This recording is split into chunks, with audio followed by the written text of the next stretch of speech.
Originally published in the early 20th century, The Power of Concentration is a timeless self-help classic attributed to Theron Q. Dumont, a pen name used by William Walker Atkinson, one of the pioneers of the New Thought movement.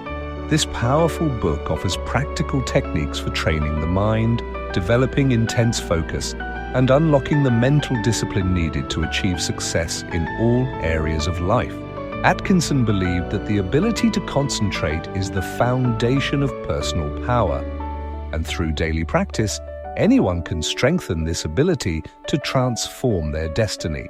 Get ready to tap into your inner strength, sharpen your focus, and master the art of concentration. The Power of Concentration by Theron Q. Dumont. Introductory. We all know that in order to accomplish a certain thing, we must concentrate.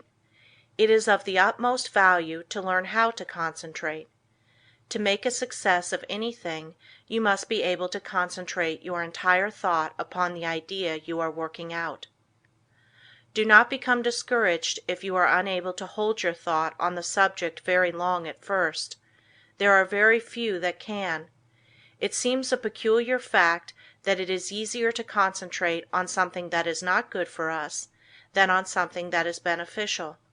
This tendency is overcome when we learn to concentrate consciously. If you will just practice a few concentration exercises each day, you will find you will soon develop this wonderful power. Success is assured when you are able to concentrate, for you are then able to utilize for your good all constructive thoughts and shut out all the deconstructive ones. It is of the greatest value to be able to think only that which will be beneficial. Did you ever stop to think what an important part your thoughts, concentrated thoughts, play in your life?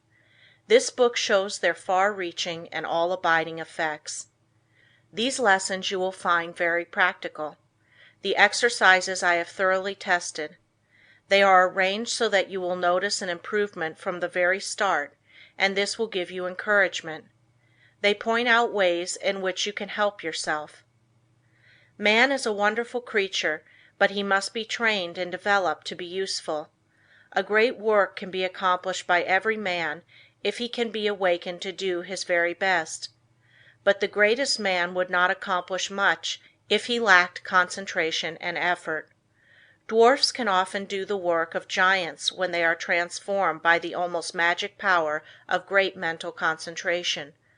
But giants will only do the work of dwarfs when they lack this power.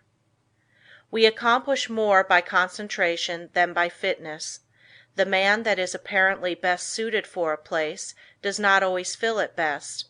It is the man that concentrates on its every possibility that makes an art of both his work and his life.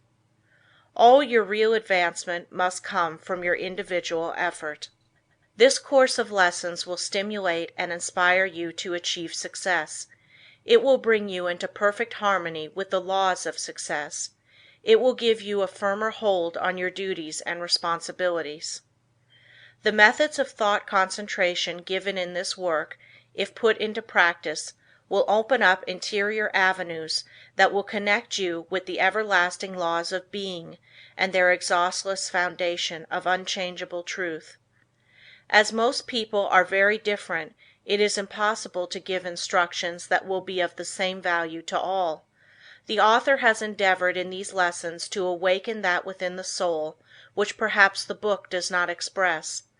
So study these lessons as a means of awakening and training that which is within yourself. Let all your acts and thoughts have the intensity and power of concentration. To really get the full benefit of these lessons, you should read a page, then close the book and thoughtfully recall its ideas. If you will do this, you will soon cultivate a concentrated mental habit, which will enable you to read with ordinary rapidity and remember all that you read. End of introductory.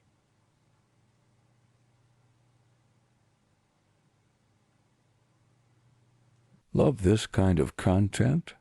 Subscribe to hear more powerful audiobooks every week. Lessons 1 and 2 of the Power of Concentration. Lesson 1. Concentration finds the way. Everyone has two natures. One wants us to advance and the other wants to pull us back. The one that we cultivate and concentrate on decides what we are at the end. Both natures are trying to gain control. The will alone decides the issue. A man by one supreme effort of the will may change his whole career and almost accomplish miracles. You may be that man.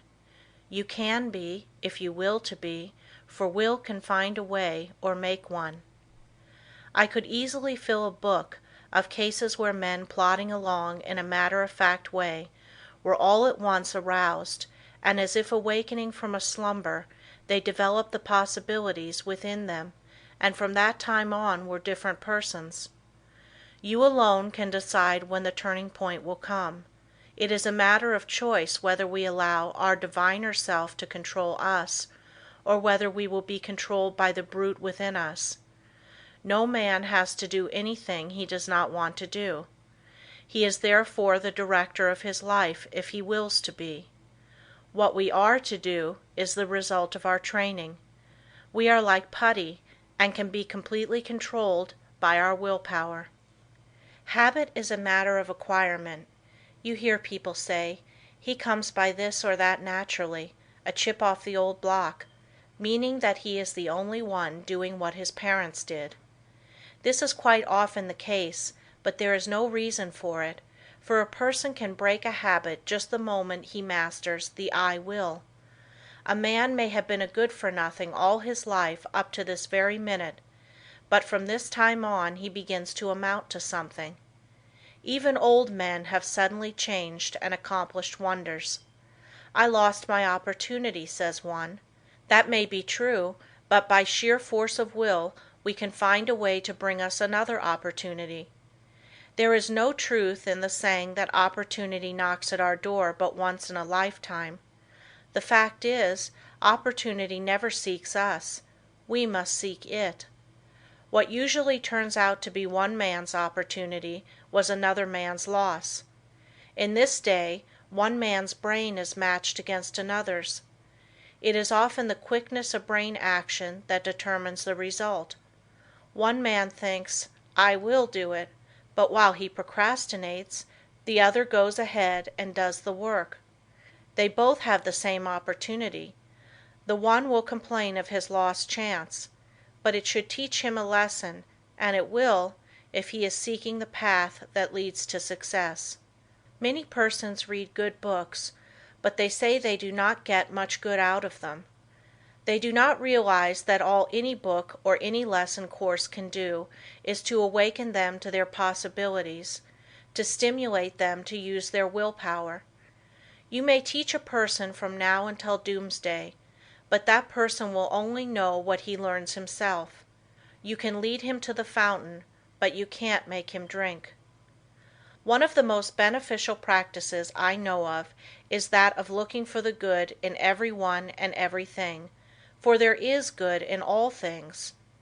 We encourage a person by seeing his good qualities, and we also help ourselves by looking for them. We gain their good wishes, a most valuable asset sometimes. We get back what we give out. The time comes when most all of us need encouragement, need buoying up. So form the habit of encouraging others, and you will find it a wonderful tonic for both those encouraged and yourself, for you will get back encouraging and uplifting thoughts. Life furnishes us the opportunity to improve, but whether we do it or not depends upon how near we live up to what is expected of us. The first of each month, a person should sit down and examine the progress he has made. If he has not come up to expectations, he should discover the reason, and by extra exertion measure up to what is demanded next time. Every time that we fall behind what we plan to do, we lose just so much, for that time is gone forever. We may find a reason for doing it, but most excuses are poor substitutes for action. Most things are possible. Ours may be a hard task, but the harder the task, the greater the reward. It is the difficult things that really develop us.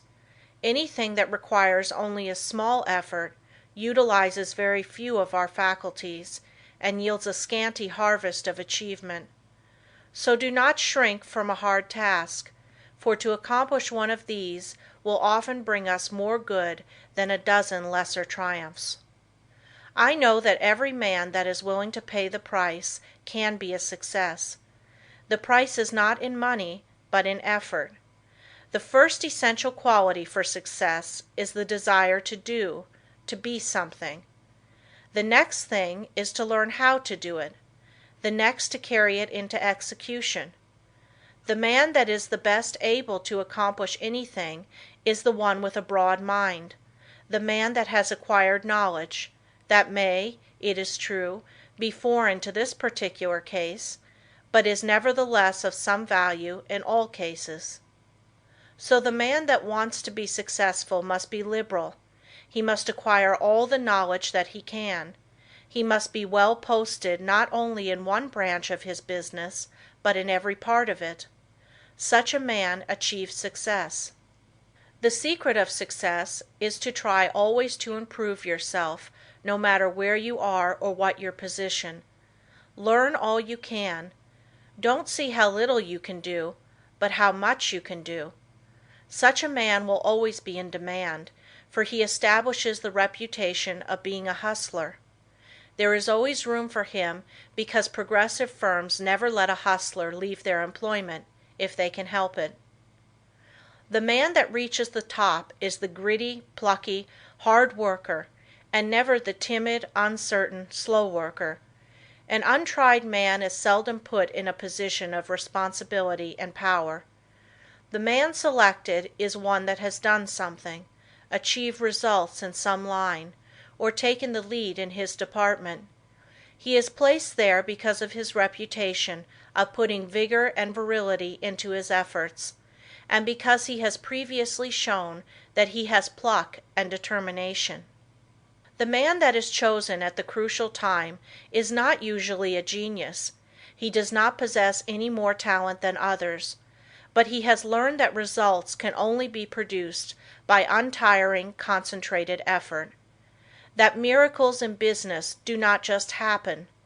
He knows that the only way they will happen is by sticking to a proposition and seeing it through. That is the only secret of why some succeed and others fail.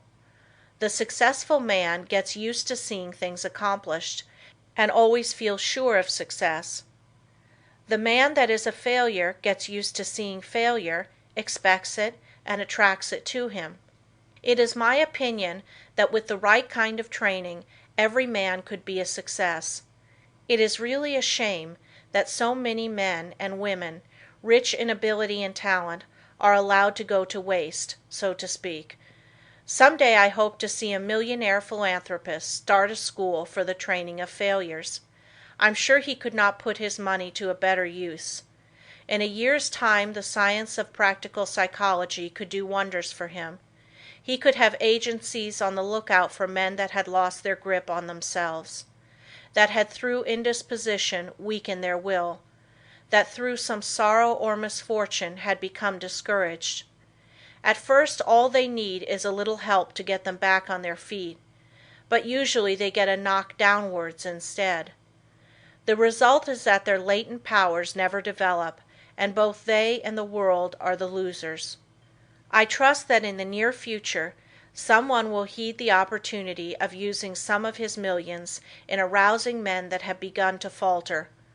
All they need to be shown is that there is within them an omnipotent source that is ready to aid them, providing they will make use of it. Their minds only have to be turned from despair to hope to make them regain their hold. When a man loses his grip today, he must win his redemption by his own will. He will get little encouragement or advice of an inspiring nature. He must usually regain the right road alone. He must stop dissipating his energies and turn his attention to building a useful career. Today we must conquer our weakening tendencies alone. Don't expect anyone to help you. Just take one big brace, Make firm resolutions, and resolve to conquer your weaknesses and vices. Really, no one can do this for you. They can encourage you, that is all. I can think of nothing but lack of health that should interfere with one becoming successful. There is no other handicap that you should not be able to overcome. To overcome a handicap, all that is necessary to do is to use more determination and grit and will. The man with grit and will may be poor today and wealthy in a few years. Willpower is a better asset than money. Will carry you over chasms of failure if you but give it the chance.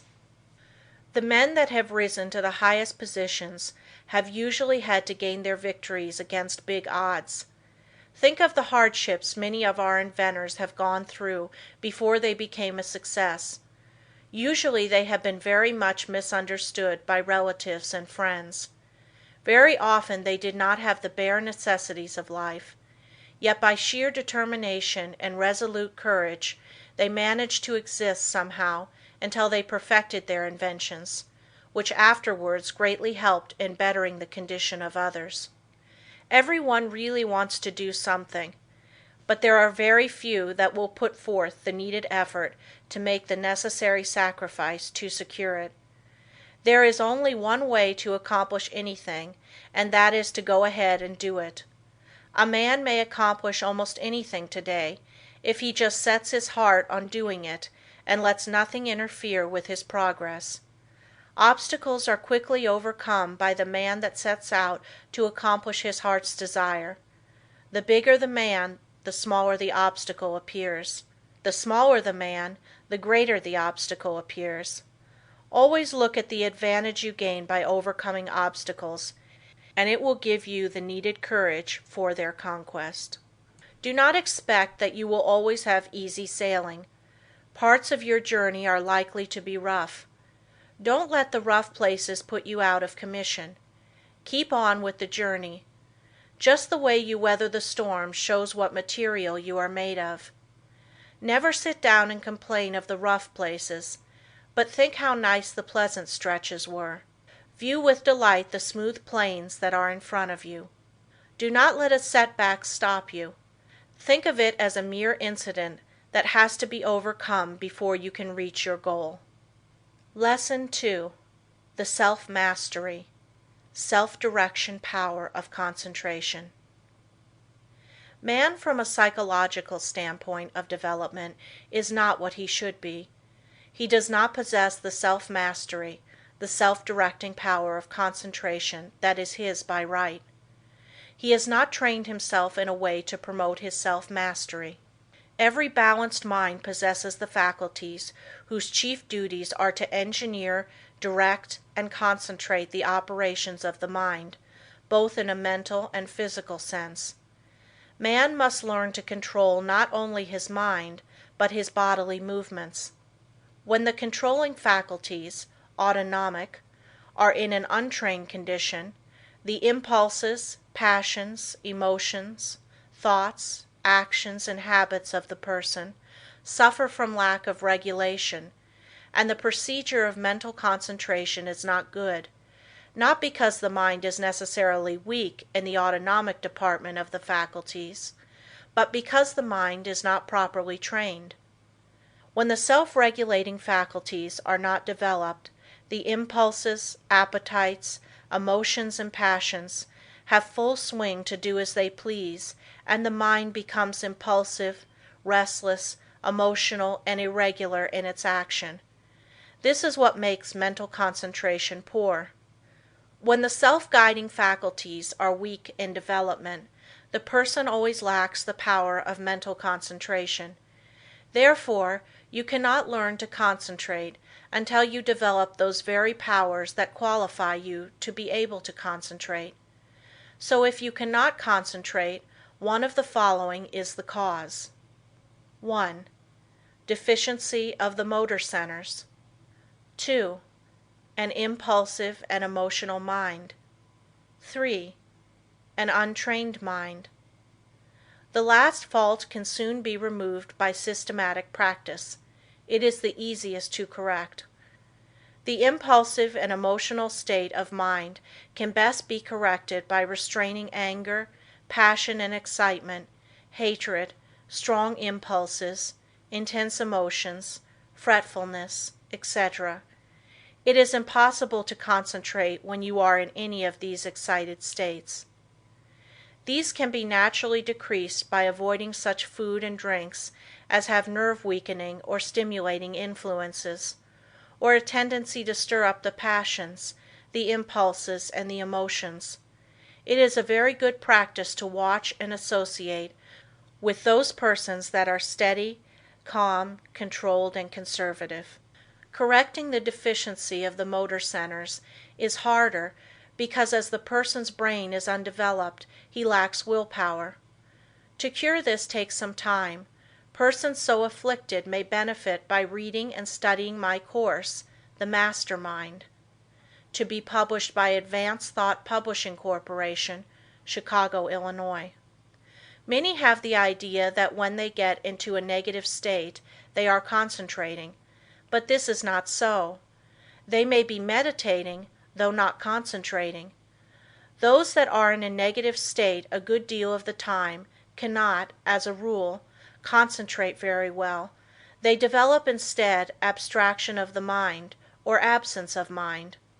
Their power of concentration becomes weaker, and they find it difficult to concentrate on anything. They very often injure the brain if they keep up this state. To be able to concentrate you must possess strength of mind. The person that is feeble-minded cannot concentrate his mind, because of lack of will. The mind that cannot center itself on a special subject or thought is weak. Also the mind that cannot draw itself from a subject or thought is weak. But the person that can center his mind on any problem, no matter what it is, and remove any unharmonious impressions, has strength of mind. Concentration, first, last, and all of the time, means strength of mind. Through concentration a person is able to collect and hold his mental and physical energies at work. A concentrated mind pays attention to thoughts, words, acts, and plans.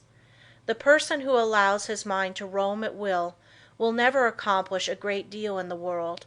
He wastes his energies. If you work, think, talk, and act aimlessly, and allow your brain to wander from your subject to foreign fields, you will not be able to concentrate. You concentrate the moment when you say, I want to, I can, I will. Some mistakes some people make. If you waste your time reading sensational stories or worthless newspaper items, you excite the impulsive and the emotional faculties, and this means you are weakening your power of concentration. You will not be a free engineer, able to pilot yourself to success. Concentration of the mind can only be developed by watching yourself closely. All kinds of development commence with close attention. You should regulate your every thought and feeling. When you commence to watch yourself and your own acts and also the acts of other people, you use the faculties of autonomy, and as you continue to do so, you improve your faculties, until in time you can engineer your every thought, wish, and plan. To be able to focalize the mind on the object at hand in a conscious manner leads to concentration. Only the trained mind can focalize. To hold a thought before it until all the faculties shall have had the time to consider that thought is concentration. The person that cannot direct his thoughts, wishes, plans, resolutions, and studies cannot possibly succeed to the fullest extent.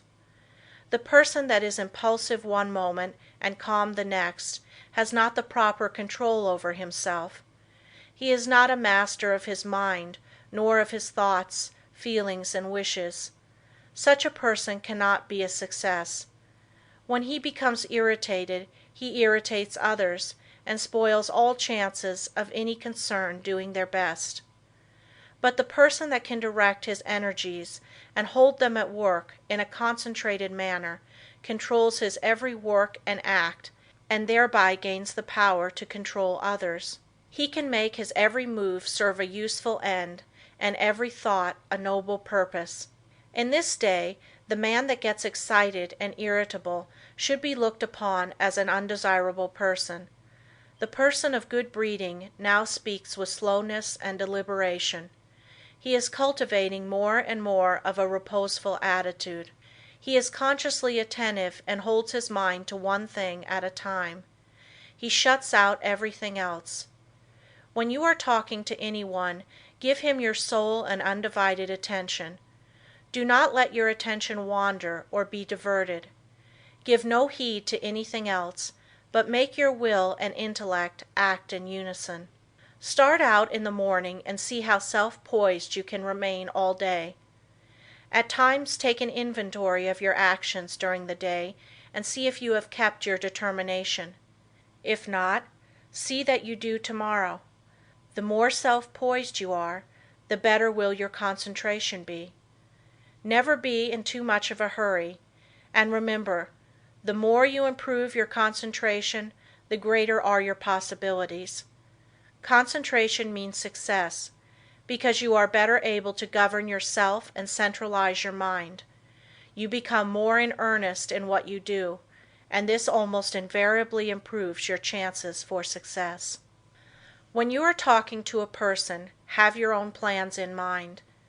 Concentrate your strength upon the purpose you are talking about.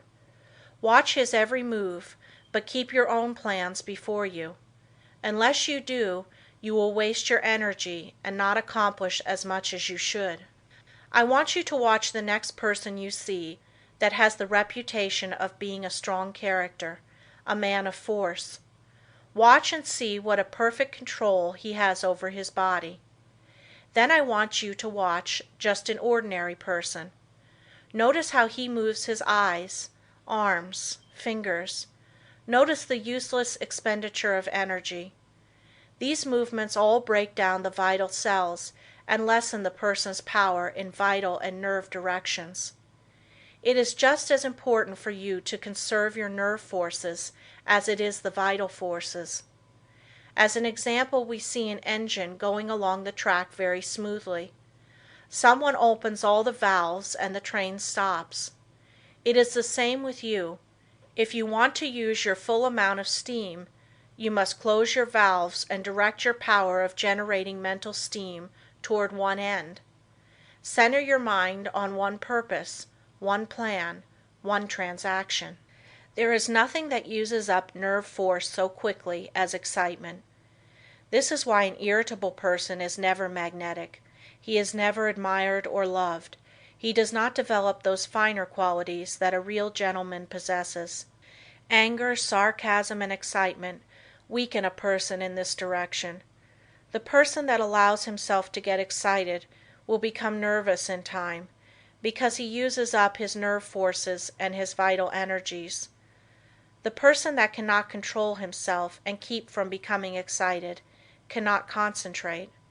When the mind can properly concentrate, all the energy of every microscopic cell is directed into one channel, and then there is a powerful personal influence generated.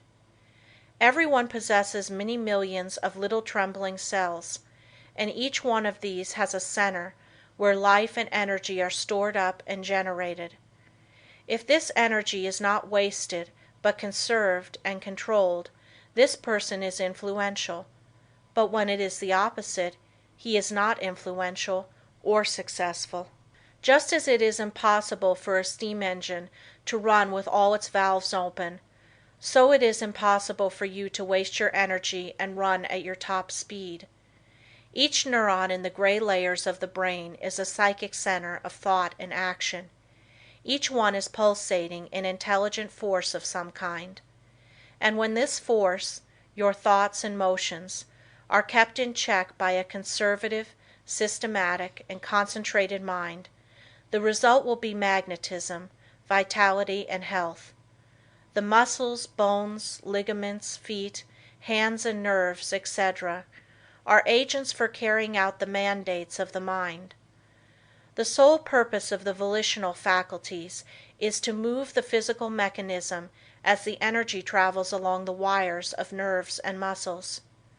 Just for that reason, if you throw a voluntary control over these messages, impulses, thoughts, emotions, physical movements, and over these physical instruments, you develop your faculties of self-mastery.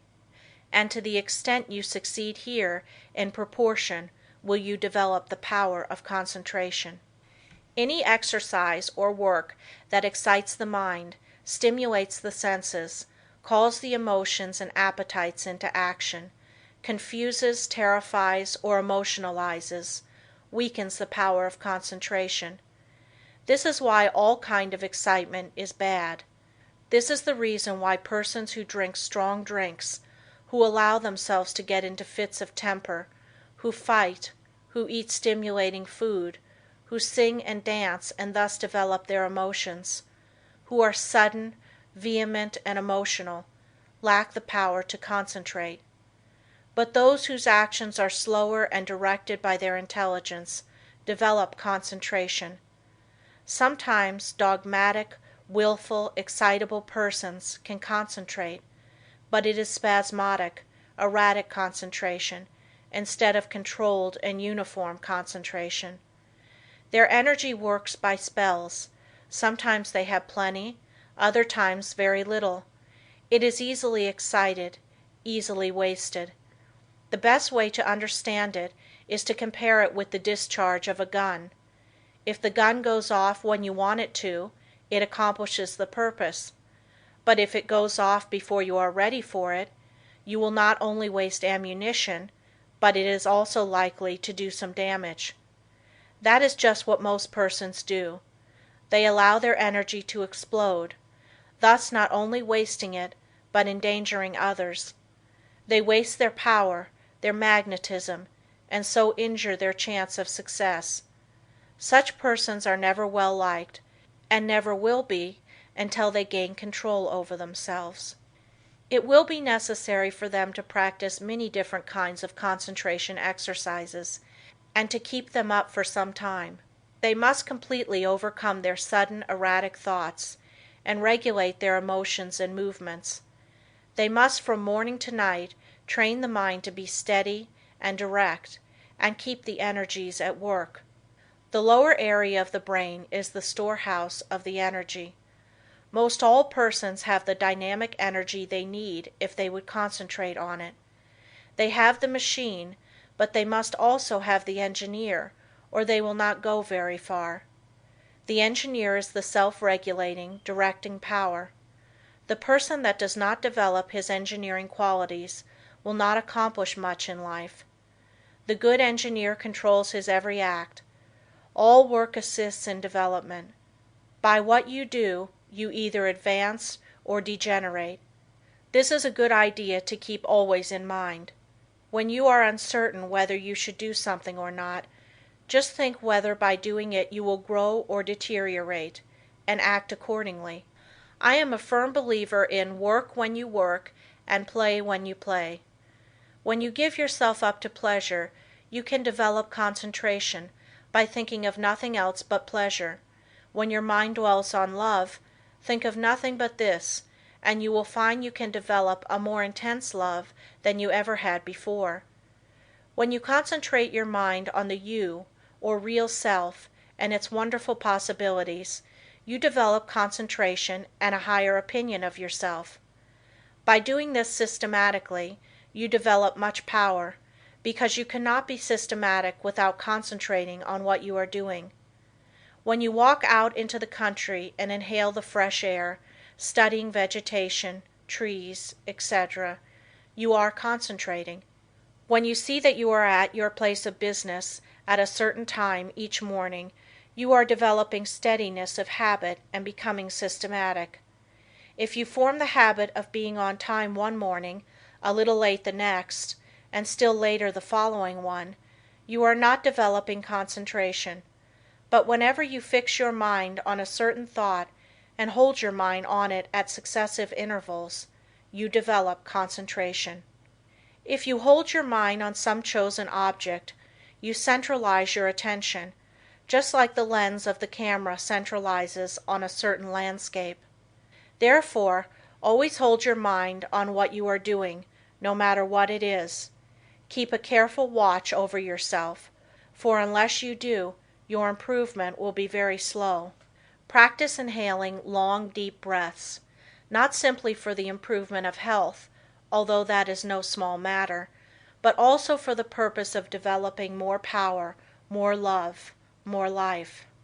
All work assists in development. You may think it foolish to try to develop concentration by taking muscular exercises, but you must not forget that the mind is associated with muscle and nerve. When you steady your nerves and muscles, you steady your mind, but let your nerves get out of order and your mind will become erratic and you will not possess the power of direction, which in other words, is concentration. Therefore you understand how important exercises that steady the nerves and muscles are in developing concentration. Everyone is continually receiving impulses that must be directed and controlled if one is to lead a successful life. That is the reason why a person must control the movements of his eyes, feet, fingers, etc. This is another reason why it is important to control his breathing. The slow, deep, prolonged exhalations are of wonderful value. They steady the circulation, the heart action, muscles and nerves of the mind. If the heart flutters, the circulation is not regular, and when the lung action is uneven, the mind becomes unsteady and not fit for concentration. This is why controlled breathing is very important as a foundation for physical health. You must not only concentrate your mind, but also the action of the eyes, ears, and fingers. Each of these contain miniature minds that are controlled by the master engineer. You will develop much quicker if you thoroughly realize this. If you have ever associated with big men or read their biographies, you will find that they usually let the others do the talking. It is much easier to talk than it is to listen. There is no better exercise for concentration than to pay close attention when someone is talking. Besides learning from what they have to say, you may develop both mental and physical concentration. When you shake hands with someone, just think of your hand as containing hundreds of individual minds, each having an intelligence of its own. When you put this feeling into your handshake, it shows personality. When you shake hands in a listless way, it denotes timidity, lack of force, and power of personality. When the hand grip is very weak and stiff, the person has little love in his nature, no passion, and no magnetism. When the handshake is just the opposite, you will find that the nature is also. The loveless person is non-magnetic, and he shows that he is by his non-magnetic handshake. When two developed souls shake hands, their clasps are never light. There is a thrill that goes through both when the two currents meet. Love arouses the opposite currents of the positive and negative natures. When there is no love, life loses its charm. The hand quickly shows when love is being aroused. This is why you should study the art of handshaking and develop your social affections. A person that loves his kind reflects love, but a person that hates reflects hate. The person with a bad nature, a hateful disposition, evil thoughts and feeling, is erratic, freakish, and fitful. When you allow yourself to become irritable, watch how you breathe and you will learn a valuable lesson. Watch how you breathe when you are happy. Watch your breathing when you harbor hate. Watch how you breathe when you feel in love with the whole world and noble emotions thrill you. When filled with good thoughts, you breathe a plentiful supply of oxygen into your lungs, and love fills your soul. Love develops a person, physically, mentally, and socially. Breathe deeply when you are happy, and you will gain life and strength. You will steady your mind, and you will develop your power of concentration and become magnetic and powerful. If you want to get more out of life, you must think more of love. Unless you have real affection for something, you have no sentiment, no sweetness, no magnetism. So arouse your love affections by your will and enter into a fuller life. The hand of love always magnetizes, but it must be steady and controlled. Love can be concentrated in your handshake, and this is one of the best ways to influence another. The next time you feel yourself becoming irritable, use your will and be patient. This is a very good exercise in self-control. It will help you to keep patient if you will breathe slowly and deeply. If you find you are commencing to speak fast, just control yourself and speak slowly and clearly. Keep from either raising or lowering your voice, and concentrate on the fact that you are determined to keep your poise, and you will improve your power of concentration. When you meet people of some consequence, assume a reposeful attitude before them. Do this at all times. Watch both them and yourself. Static exercises develop the motor faculties and increase the power of concentration. If you feel yourself getting irritable, nervous, or weak, stand squarely on your feet with your chest up and inhale deeply, and you will see that your irritability will disappear and a silent calm will pass over you. If you are in the habit of associating with nervous, irritable people, quit it until you grow strong in the power of concentration, because irritable, angry, fretful, dogmatic, and disagreeable people will weaken what powers of resistance you have. Any exercises that give you better control of the ears, fingers, eyes, feet, help you to steady your mind. When your eye is steady, your mind is steady. One of the best ways to study a person is to watch his physical movements, for when we study his actions, we are studying his mind, because actions are the expressions of the mind. As the mind is, so is the action. If it is uneasy, restless, erratic, unsteady, its actions are the same. When it is composed, the mind is composed. Concentration means control of the mind and body. You cannot secure control over one without the other. Many people who seem to lack ambition have sluggish minds. They are steady, patient, and seemingly have good control, but this does not say they are able to concentrate. These people are indolent, inactive, slow, and listless because they lack energy. They do not lose control because they have little force to control. They have no temper, and it therefore cannot disturb them. Their actions are steady because they possess little energy. The natural person is internally strong, energetic, and forceful, but his energy, force, and strength, thoughts, and physical movements are well under his control. If a person does not have energy, both mental and physical, he must develop it. If he has energy which he cannot direct and hold to a point, he must learn to do so. A man may be very capable, but unless he wills to control his abilities, they will not do him any good. We hear so much talk about the benefit of physical culture, but the real benefit of this is really lost sight of. There is nothing that holds the faculties at work in a sustained and continuous manner as static exercises do. For as stated before, when you learn to control the body, you are gaining control over the mind. End of Lesson 2.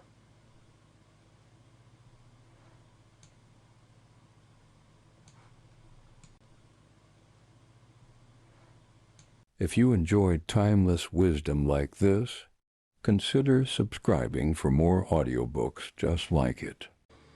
Lessons 3 and 4 of The Power of Concentration. Lesson 3. How to gain what you want through concentration. The ignorant person may say, "How can you get anything merely by wanting it?" I say that through concentration you can get anything you want. Every desire can be gratified, but whether it is will depend upon you concentrating to have that desire fulfilled. Merely wishing for something will not bring it. Wishing you had something shows a weakness and not a belief that you will really get it.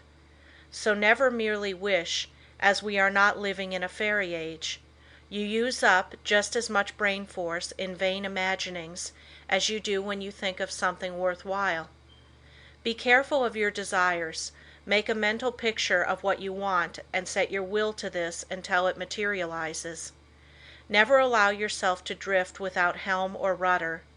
Know what you want to do and strive with all your might to do it, and you will succeed. Feel that you can accomplish anything you undertake. Many undertake to do things, but feel when they start they are going to fail, and they usually do. I will give an illustration. A man goes to a store for an article. The clerk says, "I'm sorry, we do not have it." But the man that is determined to get that thing inquires if he does not know where he can get it. Again receiving an unsatisfactory answer, the determined buyer consults the manager, and finally he finds where the article can be bought. That is the whole secret of concentrating on getting what you want. And remember, your soul is a center of all power, and you can accomplish what you will to. "I'll find a way or make one" is the spirit that wins. I know a man that is now head of a large bank. He started there as a messenger boy. His father had a button made for him with a P on it and put it on his coat. He said, "Son, that P is a reminder that some day you are to be the president of your bank. I want you to keep this thought in your mind. Every day do something that will put you nearer your goal." Each night after supper he would say, "Son, what did you do today?" In this way the thought was always kept in mind. He concentrated on becoming president of that bank, and he did. His father told him never to tell anyone what the P stood for. A good deal of fun was made of it by his associates, and they tried to find out what it stood for, but they never did until he was made president, and then he told the secret. Don't waste your mental powers in wishes. Don't dissipate your energies by trying to satisfy every whim. Concentrate on doing something really worthwhile. The man that sticks to something is not the man that fails. Power to him who power exerts. Emerson.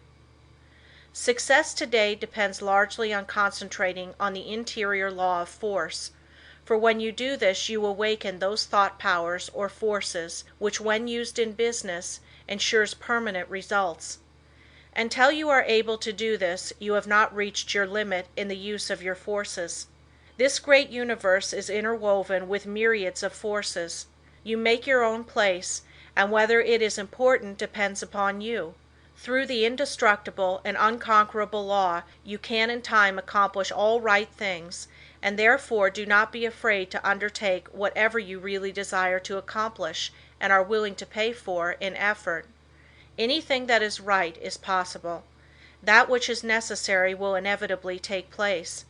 If something is right, it is your duty to do it, though the whole world thinks it to be wrong.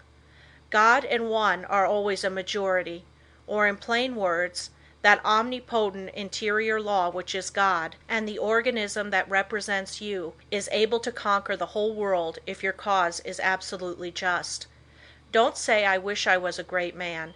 You can do anything that is proper and you want to do. Just say, "You can," "You will," "You must."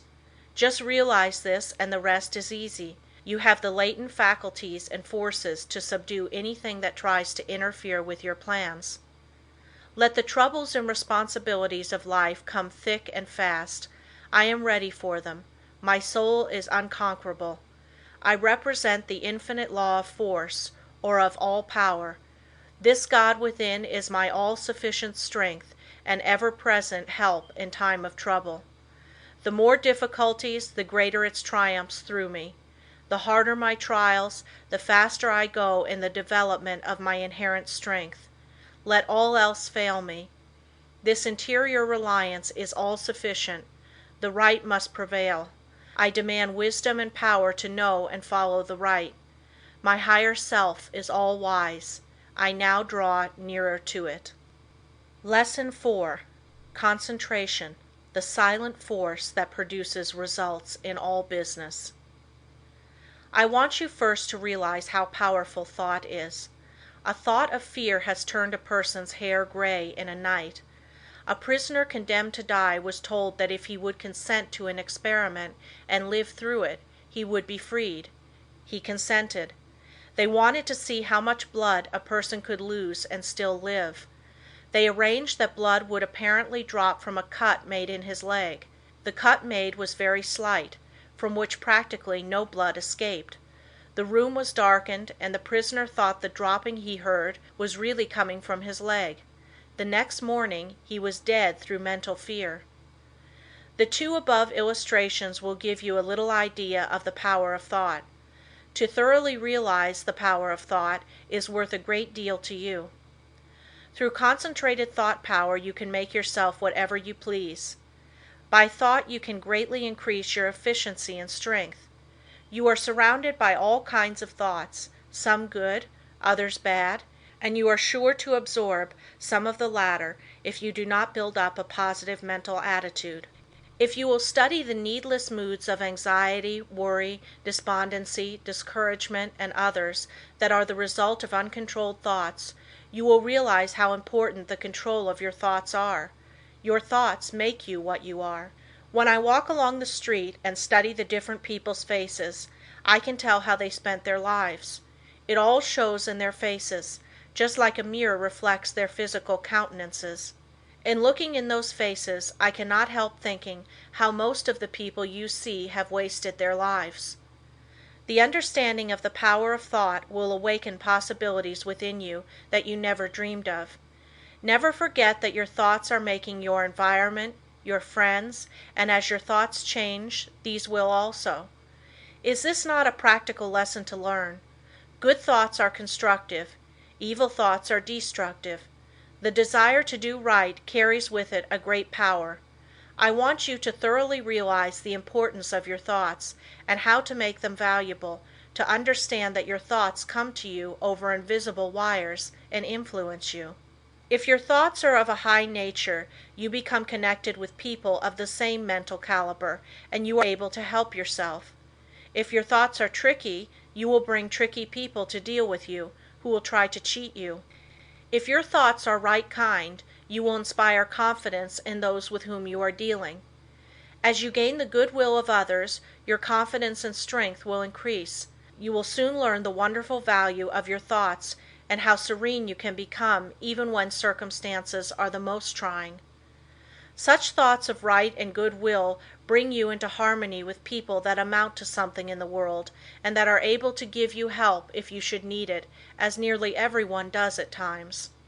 You can now see why it is so important to concentrate your thoughts in the proper channels. It is very necessary that people should have confidence in you. When two people meet, they have not the time to look each other up. They accept each other according to instinct, which can usually be relied on. You meet a person and his attitude creates a suspicion in you. The chances are you cannot tell why, but something tells you, have no dealings with him, for if you do, you will be sorry. Thoughts produce actions. Therefore, be careful of your thoughts. Your life will be molded by the thoughts you have. A spiritual power is always available to your thought, and when you are worthy you can attract all the good things without a great effort on your part. The sun's rays shine down on our gardens, but we can plant trees that will interfere with the sunlight. There are invisible forces ready to help you if you do not think and act to intercept these. These forces work silently. You reap what you sow. You have concentrated within powers that, if developed, will bring you happiness greater than you can even imagine. Most people go rushing through life, literally driving away the very things they seek. By concentration you can revolutionize your life, accomplish infinitely more and without a great effort. Look within yourself and you will find the greatest machine ever made. How to speak wisely. In order to speak wisely you must secure at least a partial concentration of the faculties and forces upon the subject at hand. Speech interferes with the focusing powers of the mind, as it withdraws the attention to the external, and therefore is hardly to be compared with the deep silence of the subconscious mind, where deep thoughts and the silent forces of high potency are evolved. It is necessary to be silent before you can speak wisely. The person that is really alert and well poised and able to speak wisely under trying circumstances is the person that has practiced in the silence. Most people do not know what the silence is, and think it is easy to go into the silence, but this is not so. In the real silence we become attached to that interior law and the forces become silent, because they are in a state of high potency, or beyond the vibratory sounds to which our external ears are attuned. He who desires to become above the ordinary should open up for himself the interior channels which lead to the absolute law of the omnipotent. You can only do this by persistently and intelligently practicing thought concentration. Hold the thought. In silence, I will allow my higher self to have complete control. I will be true to my higher self. I will live true to my conception of what is right. I realize that it is to my self-interest to live up to my best. I demand wisdom so that I may act wisely for myself and others. In the next chapter I will tell you of the mysterious law which links all humanity together by the powers of cooperative thought and chooses for us companionship and friends. End of Lesson 4.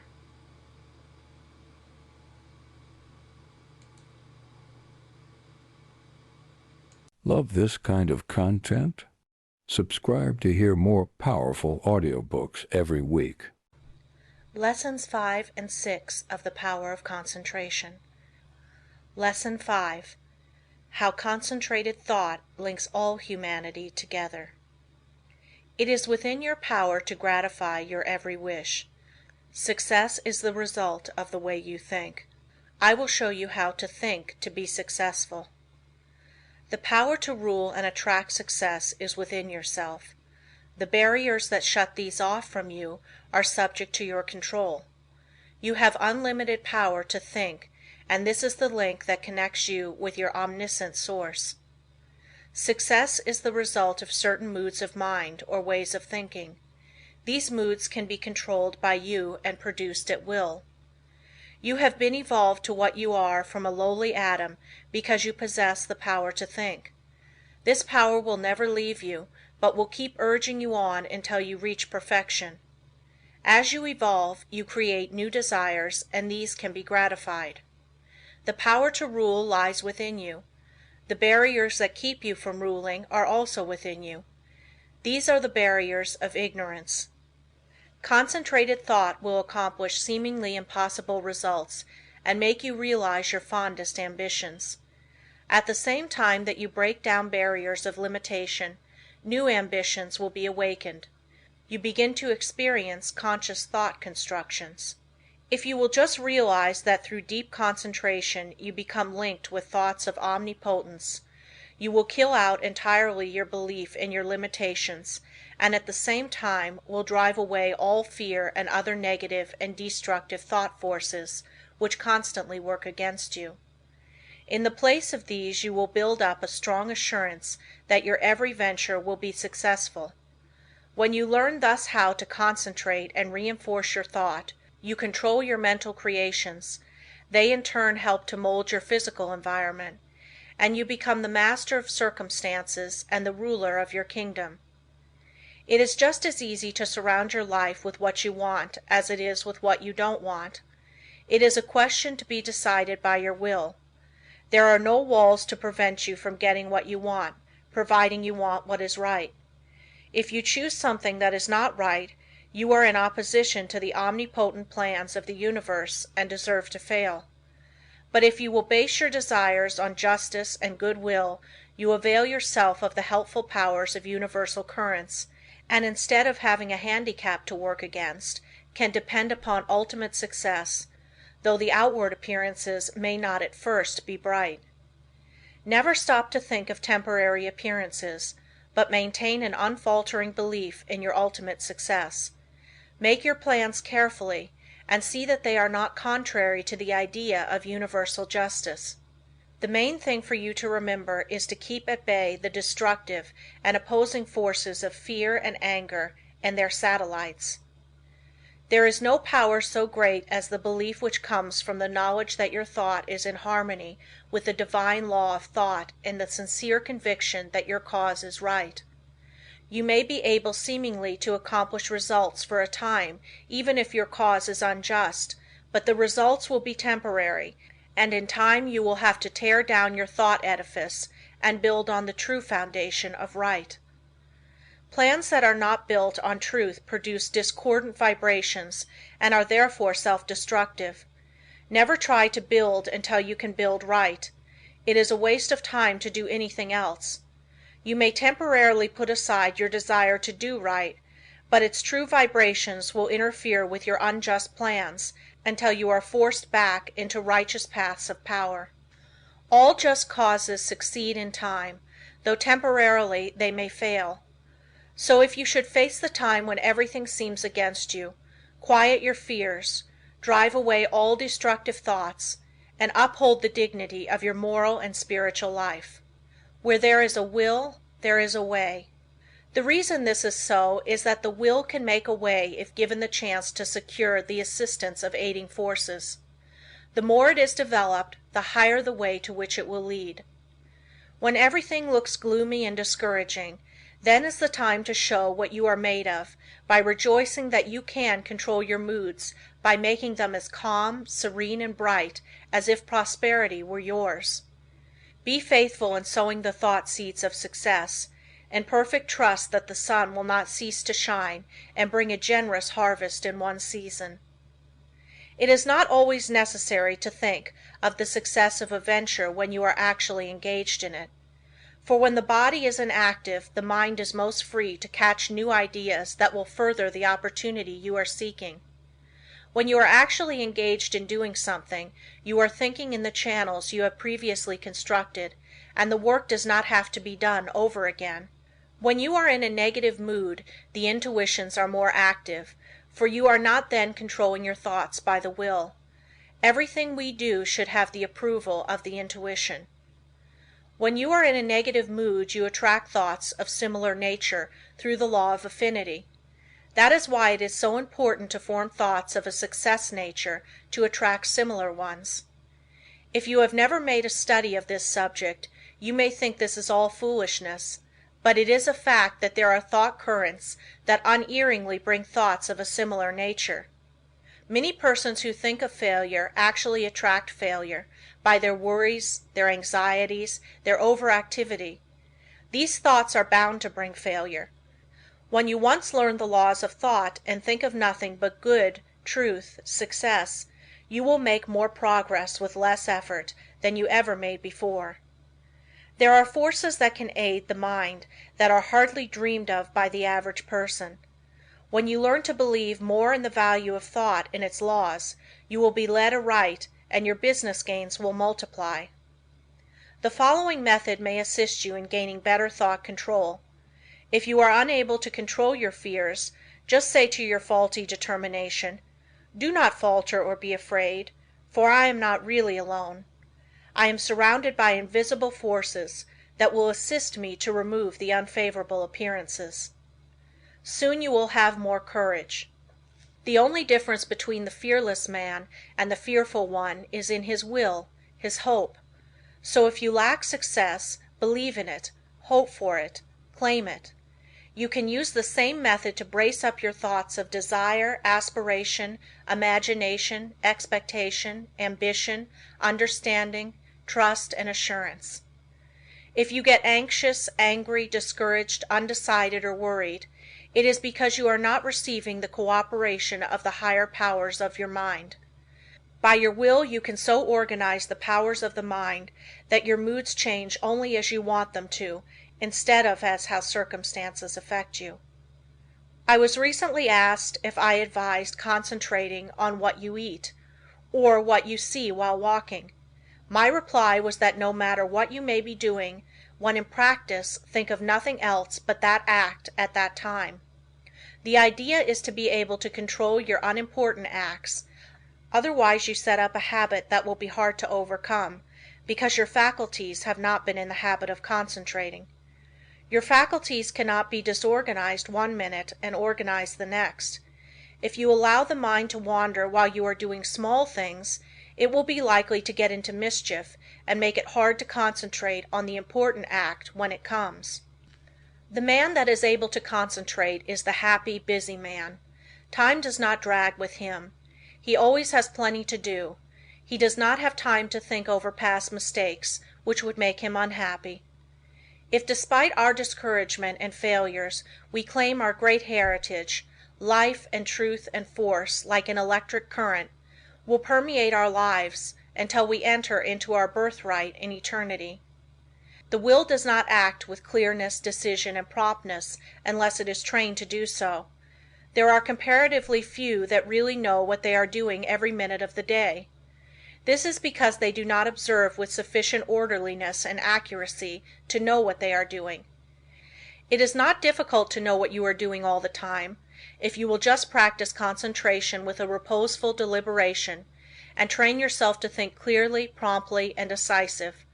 If you allow yourself to worry or hurry in what you are doing, this will not be clearly photographed upon the sensitized plate of the subjective mind, and you therefore will not be really conscious of your actions. So practice accuracy and concentration of thought, and also absolute truthfulness, and you will soon be able to concentrate. Lesson 6. The Training of the Will to Do. The will to do is the greatest power in the world that is concerned with human accomplishment, and no one can, in advance, determine its limits. The things that we do now would have been a few years ago impossibilities. Today the safe maxim is, all things are possible. The will to do is a force that is strictly practical, yet it is difficult to explain just what it is. It can be compared to electricity because we know it only through its cause and effects. It is a power we can direct, and to just the extent we direct it do we determine our future. Every time you accomplish any definite act, consciously or unconsciously, you use the principle of the will. You can will to do anything whether it is right or wrong, and therefore the way you use your will makes a big difference in your life. Every person possesses some will to do. It is the inner energy which controls all conscious acts. What you will to do directs your life forces. All habits, good or bad, are the result of what you will to do. You improve or lower your condition in life by what you will to do.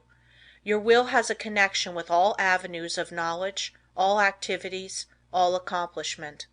You probably know of cases where people have shown wonderful strength under some excitement, similar to the following.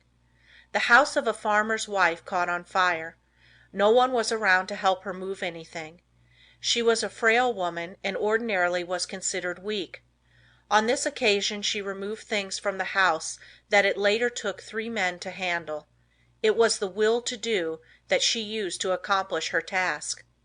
Genius is but a will to do little things with infinite pains. Little things well done open the door of opportunity for bigger things.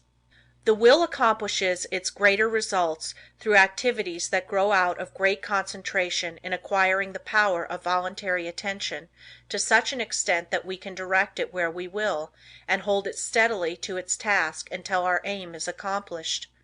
When you learn so to use it, your willpower becomes a mighty force. Almost everything can be accomplished through its proper use. It is greater than physical force because it can be used to control not only physical but mental and moral forces. There are very few that possess perfectly developed and balanced willpower, but those who do easily crush out their weak qualities. Study yourself carefully. Find out your greatest weaknesses and then use your willpower to overcome it. In this way eradicate your faults one by one until you have built up a strong character and personality. Rules for improvement. A desire arises. Now think whether this would be good for you. If it is not, use your willpower to kill out the desire, but on the other hand, if it is a righteous desire, summon all your willpower to your aid, crush all obstacles that confront you, and secure possession of the coveted good. Slowness in making decisions. This is a weakness of willpower. You know you should do something, but you delay doing it through lack of decision. It is easier not to do a certain thing than to do it, but conscience says to do it. The vast majority of persons are failures because of the lack of deciding to do a thing when it should be done. Those that are successful have been quick to grasp opportunities by making a quick decision. This power of will can be used to bring culture, wealth, and health. Some special pointers. For the next week try to make quicker decisions in your little daily affairs. Set the hour you wish to get up and arise exactly at the fixed time. Anything that you should accomplish, do on or ahead of time. You want, of course, to give due deliberation to weighty matters, but by making quick decisions on little things, you will acquire the ability to make quick decisions in bigger things. Never procrastinate. Decide quickly one way or the other, even at the risk of deciding wrong. Practice this for a week or two and notice your improvement. The lack of initiative. This too keeps many men from succeeding. They have fallen into the way of imitating others in all that they do. Very often we hear the expression, "He seems clever enough, but he lacks initiative." Life for them is one continuous grind. Day after day they go through the same monotonous round of duties, while those that are getting along are using their initiative to get greater fullness of life. There is nothing so responsible for poverty as this lack of initiative, this power to think and do for ourselves. You are as good as anyone. You have willpower, and if you use it, you will get your share of the luxuries of life. So use it to claim your own. Don't depend on anyone else to help you. We have to fight our own battles. All the world loves a fighter, while the coward is despised by all. Every person's problems are different, so I can only say, analyze your opportunities and conditions and study your natural abilities. Form plans for improvement and then put them into operation. Now, as I have said before, don't just say, "I'm going to do so and so," but carry your plan into execution. Don't make an indefinite plan, but a definite one, and then don't give up until your object has been accomplished. Put these suggestions into practice with true earnestness, and you will soon note astonishing results, and your whole life will be completely changed. An excellent motto for one of pure motives is, "Through my willpower I dare do what I want to." You will find this affirmation has a very strengthening effect. The spirit of perseverance. The spirit of stick-it-to-itiveness is one that wins. Many go just so far and then give up, whereas if they had persevered a little longer they would have won out. Many have much initiative, but instead of concentrating it into one channel, they diffuse it through several, thereby dissipating it to such an extent that its effect is lost. Develop more determination, which is only the will to do, and when you start out to do something, stick to it until you get results. Of course, before starting anything, you must look around and see what the finish leads to. You must select a road that will lead to somewhere, rather than nowhere. The journey must be productive of some kind of substantial results. The trouble with so many young men is that they launch enterprises without any end in sight. It is not so much the start as the finish of a journey that counts. Each little move should bring you nearer the goal which you planned to reach before the enterprise began. Lack of perseverance is nothing but the lack of the will to do. It takes the same energy to say, "I will continue," as to say, "I give up." Just the moment you say the latter, you shut off your dynamo, and your determination is gone. Every time you allow your determination to be broken, you weaken it. Don't forget this. Just the instant you notice your determination beginning to weaken, concentrate on it, and by sheer willpower, make it continue on the job. Never try to make a decision when you are not in a calm state of mind. If in a quick temper, you are likely to say things you afterwards regret.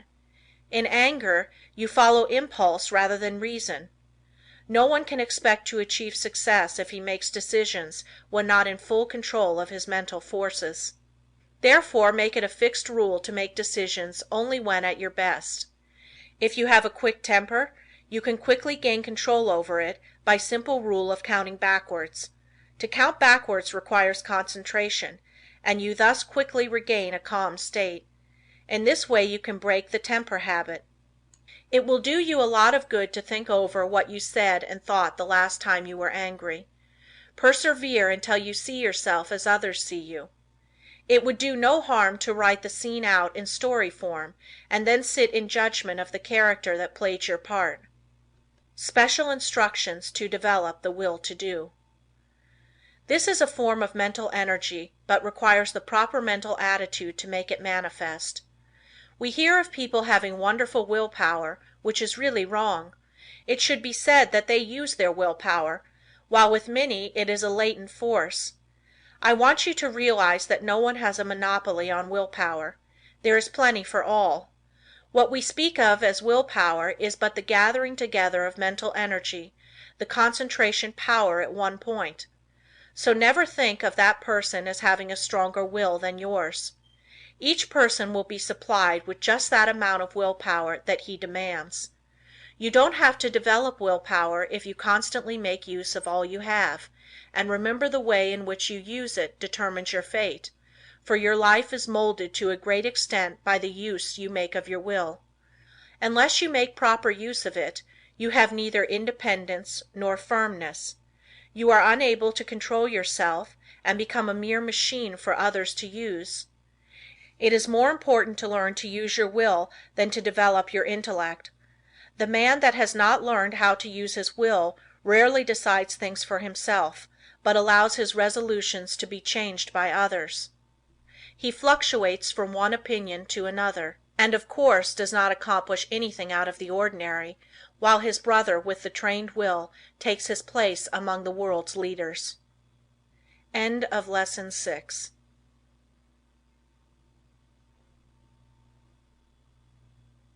If you enjoyed timeless wisdom like this, consider subscribing for more audiobooks just like it. Lessons 7 and 8 of The Power of Concentration. Lesson 7. The Concentrated Mental Demand. The mental demand is the potent force in achievement. The attitude of the mind affects the expression of the face, determines action, changes our physical condition, and regulates our lives. I will not here attempt to explain the silent force that achieves results. You want to develop your mental power so you can effect the thing sought, and that is what I want to teach you. There is wonderful power and possibility in the concentrated mental demand. This, like all other forces, is controlled by laws. It can, like other forces, be wonderfully increased by consecutive, systemized effort. The mental demand must be directed by every power of the mind, and every possible element should be used to make the demand materialize.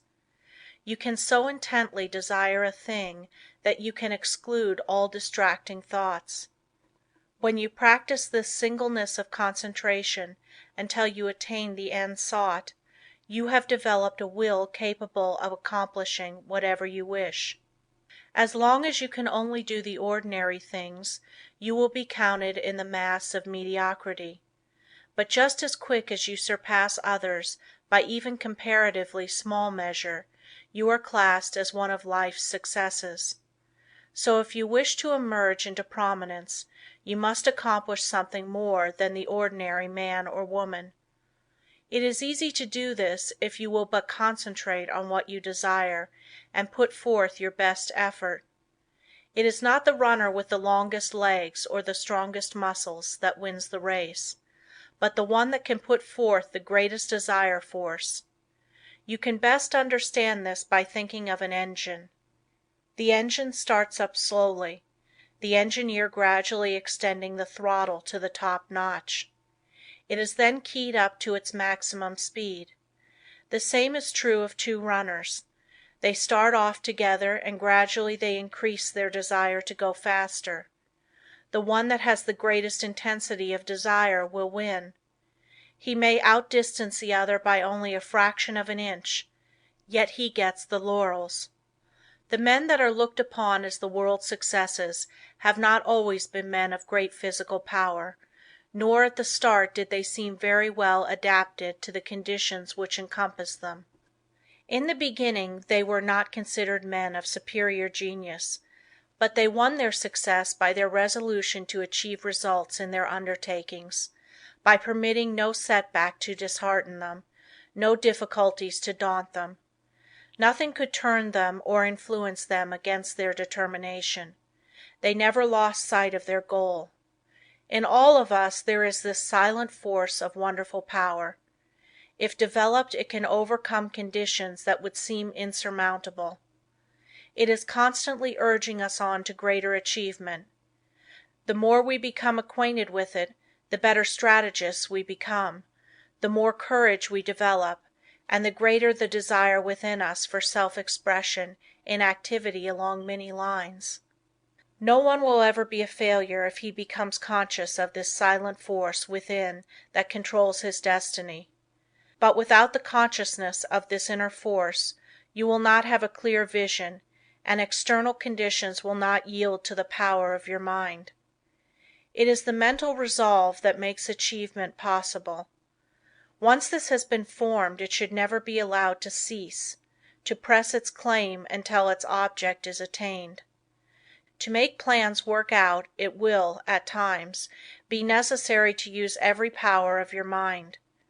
Patience, perseverance, and all the indomitable forces within one will have to be mustered and used with the greatest effectiveness. Perseverance is the first element of success. In order to persevere you must be ceaseless in your application. It requires you to concentrate your thoughts upon your undertaking and bring every energy to bear upon keeping them focused upon it until you have accomplished your aim. To quit short of this is to weaken all future efforts.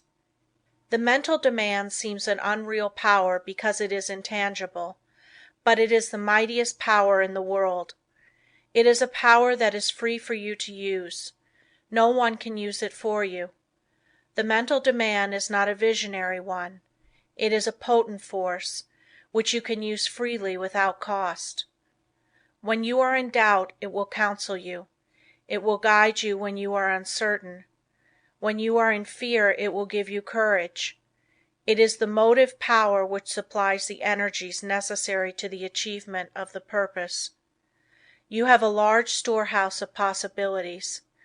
The mental demand makes possibilities realities. It supplies everything necessary for the accomplishment. It selects the tools and instructs how to use them. It makes you understand the situation.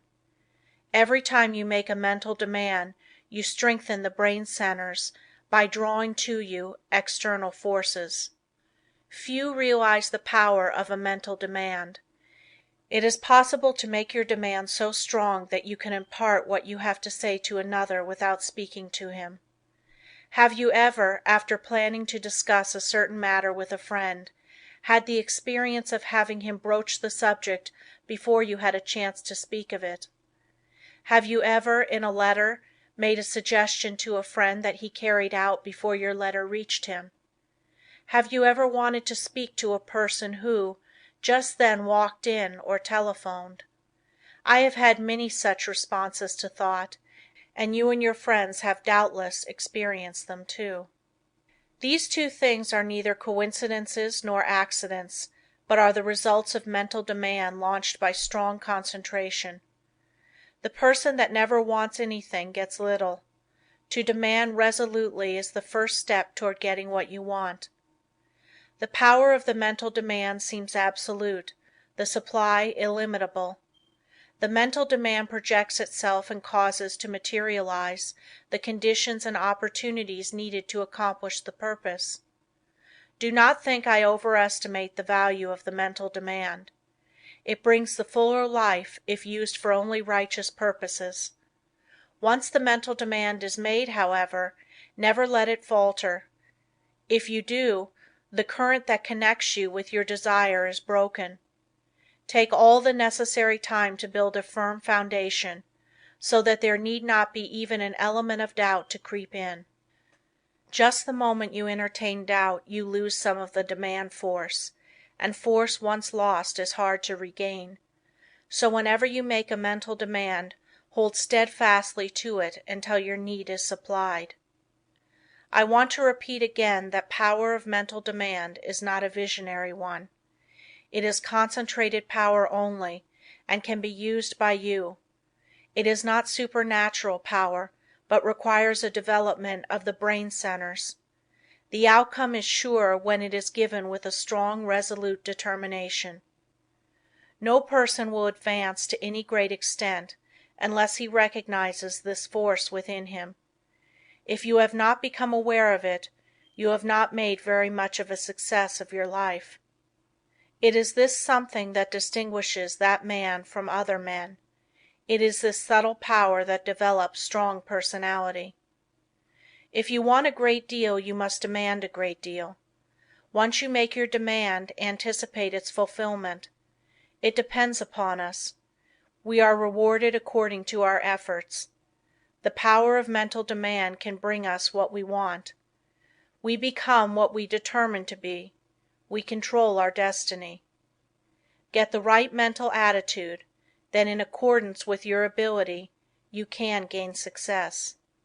And every man of average ability, the ordinary man that you see about you, can be really successful, independent, free of worry, his own master, if he can manage to do just two things. First, remain forever dissatisfied with what he is doing and what he has accomplished. Second, develop in his mind a belief that the word impossible was not intended for him. Build up in his mind the confidence that enables the mind to use its power. Many, especially the older men, will ask, "How can I build up that self-confidence in my brain? How can I, after months and years of discouragement, of dull plodding, suddenly conceive and carry out a plan for doing something that will make life worth while and change the monotonous routine? How can a man get out of a rut after he has been in it for years and has settled down to the slow jog trot that leads to the grave?" The answer is the thing can be done, and millions have done it. One of the names most honored among the great men of France is that of Littré, who wrote and compiled the great French dictionary, a monument of learning. He is the man whose place among the 40 immortals of France was taken by the great Pasteur when the latter was elected to the Academy. Littré began the work that makes him famous when he was more than 60 years old. Lesson 8. Concentration gives mental poise. You will find that the man that concentrates is well poised, whereas the man that allows his mind to wander is easily upset. When in this state wisdom does not pass from the subconscious storehouse into the consciousness. There must be mental quiet before the two consciousnesses can work in harmony. When you are able to concentrate, you have peace of mind. If you are in the habit of losing your poise, form the habit of reading literature that has a quieting power. Just the second you feel your poise slipping, say, "Peace," and then hold this thought in mind, and you will never lose your self-control. There cannot be perfect concentration until there is peace of mind. So keep thinking peace, acting peace, until you are at peace with all the world. For when once you have reached this state, there will be no trouble to concentrate on anything you wish. When you have peace of mind, you are not timid or anxious or fearful or rigid, and you will not allow any disturbing thought to influence you. You cast aside all fears and think of yourself as a spark of the Divine Being, as a manifestation of the one universal principle that fills all space and time. Think of yourself thus as a child of the Infinite, possessing infinite possibilities. Write on a piece of paper, "I have the power to do and to be whatever I wish to do and be." Keep this mentally before you, and you will find the thought will be of great help to you. The mistake of concentrating on your business while away.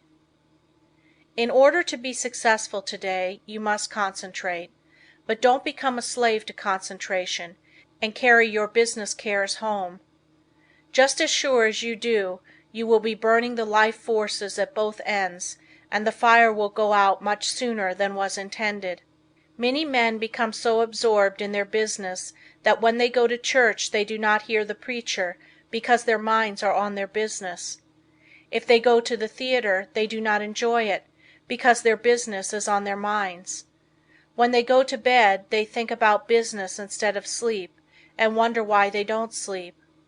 This is the wrong kind of concentration and is dangerous. It is involuntary. When you are unable to get anything out of your mind it becomes unwholesome, as any thought held continuously causes weariness of the flesh. It is a big mistake to let a thought rule you instead of ruling it. He who does not rule himself is not a success. If you cannot control your concentration, your health will suffer. So never become so absorbed with anything that you cannot lay it aside and take up another. This is self-control. Concentration is paying attention to a chosen thought. Everything that passes before the eye makes an impression on the subconscious mind, but unless you pay attention to some certain thing, you will not remember what you saw. For instance, if you walk down a busy street without seeing anything that attracted your particular attention, you could not recall anything you saw. So you see only what attracts your attention. If you work, you only see and remember what you think about. When you concentrate on something, it absorbs your whole thought. Self-study valuable. Everyone has some habits that can be overcome by concentration. We will say, for instance, you are in the habit of complaining or finding fault with yourself or others, or imagining that you do not possess the ability of others, or feeling that you are not as good as someone else, or that you cannot rely on yourself, or harboring any similar thoughts or thoughts of weakness. These should be cast aside, and instead thoughts of strength should be put in their place. Just remember every time you think of yourself as being weak, in some way you are making yourself so by thinking you are. Our mental conditions make us what we are. Just watch yourself and see how much time you waste in worrying, fretting, and complaining. The more of it you do, the worse off you are. Just the minute you are aware of thinking a negative thought, immediately change to a positive one. If you start to think of failure, change to thinking of success. You have the germ of success within you. Care for it the same as the setting hen broods over the eggs, and you can make it a reality. You can make those that you come in contact with feel as you do, because you radiate vibrations of the way you feel, and your vibrations are felt by others. When you concentrate on a certain thing, you turn all the rays of your vibrations on this. Thought is the directing power of all life's vibrations. If a person should enter a room with a lot of people and feel as if he were a person of no consequence, no one would know he was there unless they saw him, and even if they did, they would not remember seeing him, because they were not attracted towards him. But let him enter the room feeling he was magnetic and concentrating on this thought, others would feel his vibration. So remember the way you feel, you can make others feel. This is the law. Make yourself a concentrated dynamo from which your thoughts vibrate to others. Then you are a power in the world.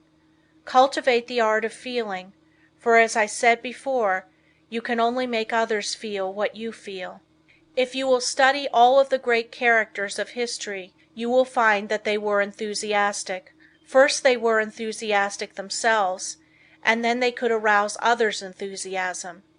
It is latent in everyone. It is a wonderful force when once aroused. All public men to be a success have to possess it. Cultivate it by concentration. Set aside some hour of the day wherein to hold rapt converse with the soul.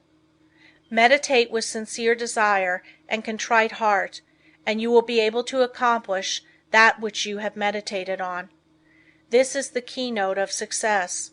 Think, speak, and act just as you wish to be, and you will be that which you wish to be. You are just what you think you are, and not what you may appear to be. You may fool others, but not yourself. You may control your life and actions just as you can control your hands. If you want to raise your hand, you must first think of raising it. If you want to control your life, you must first control your thinking. Easy to do, is it not? Yes, it is, if you will but concentrate on what you think about. For he only can that says he will. How can we secure concentration? To this question, the first and last answer must be, by interest and strong motive. The stronger the motive, the greater the concentration. Eustace Miller, M.D. The successful lives are the concentrated lives. The utterly helpless multitude that sooner or later have to be cared for by charity are those that were never able to concentrate, and who have become the victims of negative ideas. Train yourself so you will be able to concentrate your thought and develop your brain power and increase your mental energy, or you can be a slacker, a drifter, a quitter, or a sleeper. It all depends on how you concentrate or centralize your thoughts. Your thinking then becomes a fixed power, and you do not waste time thinking about something that would not be good for you. You pick out the thoughts that will be the means of bringing you what you desire, and they become a material reality. Whatever we create in the thought world will some day materialize. That is the law. Don't forget this. In the old days men drifted without concentration, but this is a day of efficiency, and therefore all our efforts must be concentrated if we are to win any success worth the name. Why people often do not get what they concentrate on. Because they sit down in hopeless despair and expect it to come to them. But if they will just reach out for it, with their biggest effort, they will find it is within their reach. No one limits us but ourselves. We are what we are today as the result of internal conditions. We can control the external conditions. They are subject to our will. Through our concentration we can attract what we want, because we become in rapport with the universal forces, from which we can get what we want. You have watched races, no doubt. They all line up together. Each has his mind set on getting to the goal before the others. This is one kind of concentration. A man starts to think on a certain subject. He has all kinds of thoughts come to him, but by concentration he shuts out all these but the one he has chosen. Concentration is just a case of willing to do a certain thing and doing it. If you want to accomplish anything first, put yourself in a concentrating, reposeful, receptive, acquiring frame of mind. In tackling unfamiliar work, make haste slowly and deliberately, and then you will secure that interior activity which is never possible when you are in a hurry or under a strain. When you think hard, or try to hurry results too quickly, you generally shut off the interior flow of thoughts and ideas. You have often, no doubt, tried hard to think of something but could not, but just as soon as you stopped trying to think of it, it came to you. End of Lesson 8.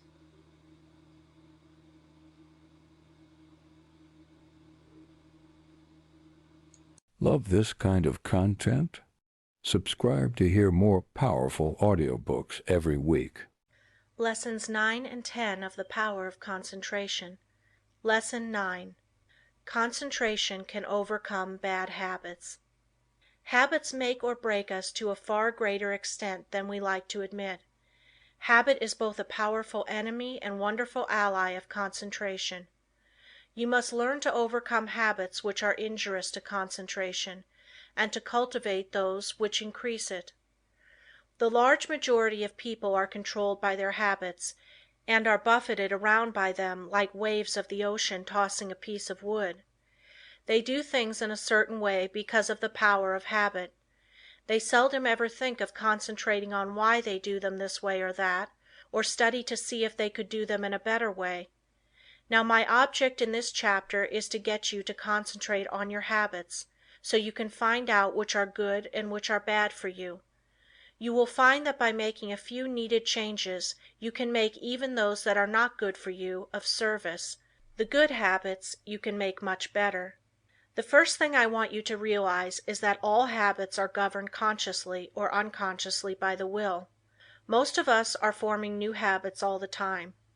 Very often, if you repeat something several times in the same way, you will have formed the habit of doing it that way. But the oftener you repeat it, the stronger that habit grows and the more deeply it becomes embedded in your nature. After a habit has been in force for a long time, it becomes almost a part of you, and is therefore hard to overcome. But you can still break any habit by strong concentration on its opposite. All our life, so far as it has definite form, is but a mass of habits, practical, emotional, and intellectual, systematically organized, for our weal or woe, and bearing us irresistibly toward our destiny, whatever the latter may be. We are creatures of habits, imitators and copiers of our past selves. We are liable to be bent or curved as we can bend a piece of paper, and each fold leaves a crease, which makes it easier to make the fold there the next time. The intellect and will are spiritual functions, still they are immersed in matter, and to every moment of theirs corresponds a movement in the brain, that is, in their material correlative. This is why habits of thought and habits of willing can be formed. All physical impressions are the carrying out of the actions of the will and intellect. Our nervous systems are what they are today because of the way they have been exercised. As we grow older, most of us become more and more like automatic machines. The habits we have formed increase in strength. We work in our old characteristic way. Your associates learn to expect you to do things in a certain way. So you see that your habits make a great difference in your life, and as it is just about as easy to form good habits as it is bad, you should form only the former. No one but yourself is responsible for your habits. You are free to form the habits that you should, and if everyone could realize the importance of forming the right kind of habits, what a different world this would be. How much happier everyone would be. Then all instead of the few might win success. Habits are formed more quickly when we are young, but if we have already passed the youthful plastic period, the time to start to control our habits is right now, as we will never be any younger. You will find the following maxims worth remembering. First maxim: we must make our nervous system our ally instead of our enemy. Second maxim: in the acquisition of a new habit, as in the leaving off of an old one, we must take care to launch ourselves with as strong and decided an initiative as possible. The man that is in the habit of doing the right thing from boyhood has only good motives, so it is very important for you that you concentrate assiduously on the habits that reinforce good motives. Surround yourself with every aid you can. Don't play with fire by forming bad habits. Make a new beginning today. Study why you have been doing certain things. If they are not for your good, shun them henceforth. Don't give in to a single temptation, for every time you do, you strengthen the chain of bad habits. Every time you keep a resolution, you break the chain that enslaves you. Third maxim: never allow an exception to occur till the new habit is securely rooted in your life. Here is the idea: you never want to give in until the new habit is fixed, else you undo all that has been accomplished by previous efforts. There are two opposing inclinations. One wants to be firm and the other wants to give in. By your will you can become firm, through repetition. Fortify your will to be able to cope with any and all opposition. Fourth maxim: seize the very first possible opportunity to act on every resolution you make, and on every emotional prompting you may experience in the direction of the habits you aspire to gain. To make a resolve and not to keep it is of little value, so by all means keep every resolution you make, for you not only profit by the resolution, but it furnishes you with an exercise that causes the brain cells and physiological correlatives to form the habit of adjusting themselves to carry out resolutions. A tendency to act, becomes efficiently ingrained in us in proportion to the uninterrupted frequency with which the actions actually occur, and the brain grows to their use. When a resolve or a fine glow of feeling is allowed to evaporate without bearing fruit, it is worse than a chance lost. If you keep your resolutions, you form a most valuable habit. If you break them, you form a most dangerous one. So concentrate on keeping them, whether important or unimportant, and remember it is just as important for this purpose to keep the unimportant, for by so doing you are forming a habit. Fifth maxim: keep the faculty of effort alive in you by a little gratuitous exercise every day. The more we exercise the will, the better we can control our habits. Every few days do something for no other reason than its difficulty, so that when the hour of dire need draws nigh, it may find you not unnerved or untrained to stand the test. Asceticism of this sort is like the insurance which a man pays on his house and goods. The tax does him no good at the time, and possibly may never bring him a return, but if the fire does come, his having paid it will be his salvation from ruin. So with the man who has daily insured himself to habits of concentrated attention, energetic volation, and self-denial in unnecessary things. He will stand like a tower when everything rocks around him, and his softer fellow mortals are winnowed like chaff in the blast. The young should be made to concentrate on their habits, and be made to realize that if they don't, they become walking bundles of injurious habits. Youth is the plastic state, and should be utilized in laying the foundation for a glorious future. The great value of habit for good and evil cannot be overestimated. Habit is the deepest law of human nature. No man is stronger than his habits, because his habits either build up his strength or decrease it. Why we are creatures of habits. Habits have often been called a labor-saving invention, because when they are formed they require less of both mental and material strength. The more deeply the habit becomes ingrained, the more automatic it becomes. Therefore, habit is an economizing tendency of our nature, for if it were not for habit, we should have to be more watchful. We walk across a crowded street. The habit of stopping and looking prevents us from being hurt. The right kind of habits keep us from making mistakes and mishaps. It is a well-known fact that the chauffeur is not able to master his machine safely until he has trained his body in a habitual way. When an emergency comes he instantly knows what to do. Where safety depends on quickness, the operator must work automatically. Habits mean less risk, less fatigue, and greater accuracy. You do not want to become a slave to habits of a trivial nature. For instance, Wagner required a certain costume before he could compose corresponding parts of his operas. Schiller could never write with ease unless there were rotten apples in the drawer of his desk, from which he could now and then obtain an odor which seemed to him sweet. Gladstone had different desks for his different activities, so that when he worked on Homer he never sat among habitual accompaniments of his legislative labors. In order to overcome undesirable habits, two things are necessary. You must have trained your will to do what you want it to do, and the stronger the will, the easier it will be to break a habit. Then you must make a resolution to do just the opposite of what the habit is. Therefore, one habit must replace another. If you have a strong will you can tenaciously and persistently concentrate on removing the bad habit, and in a very short time the good habit will gain the upper hand. I will bring this chapter to a close by giving Dr. Oppenheim's instructions for overcoming a habit.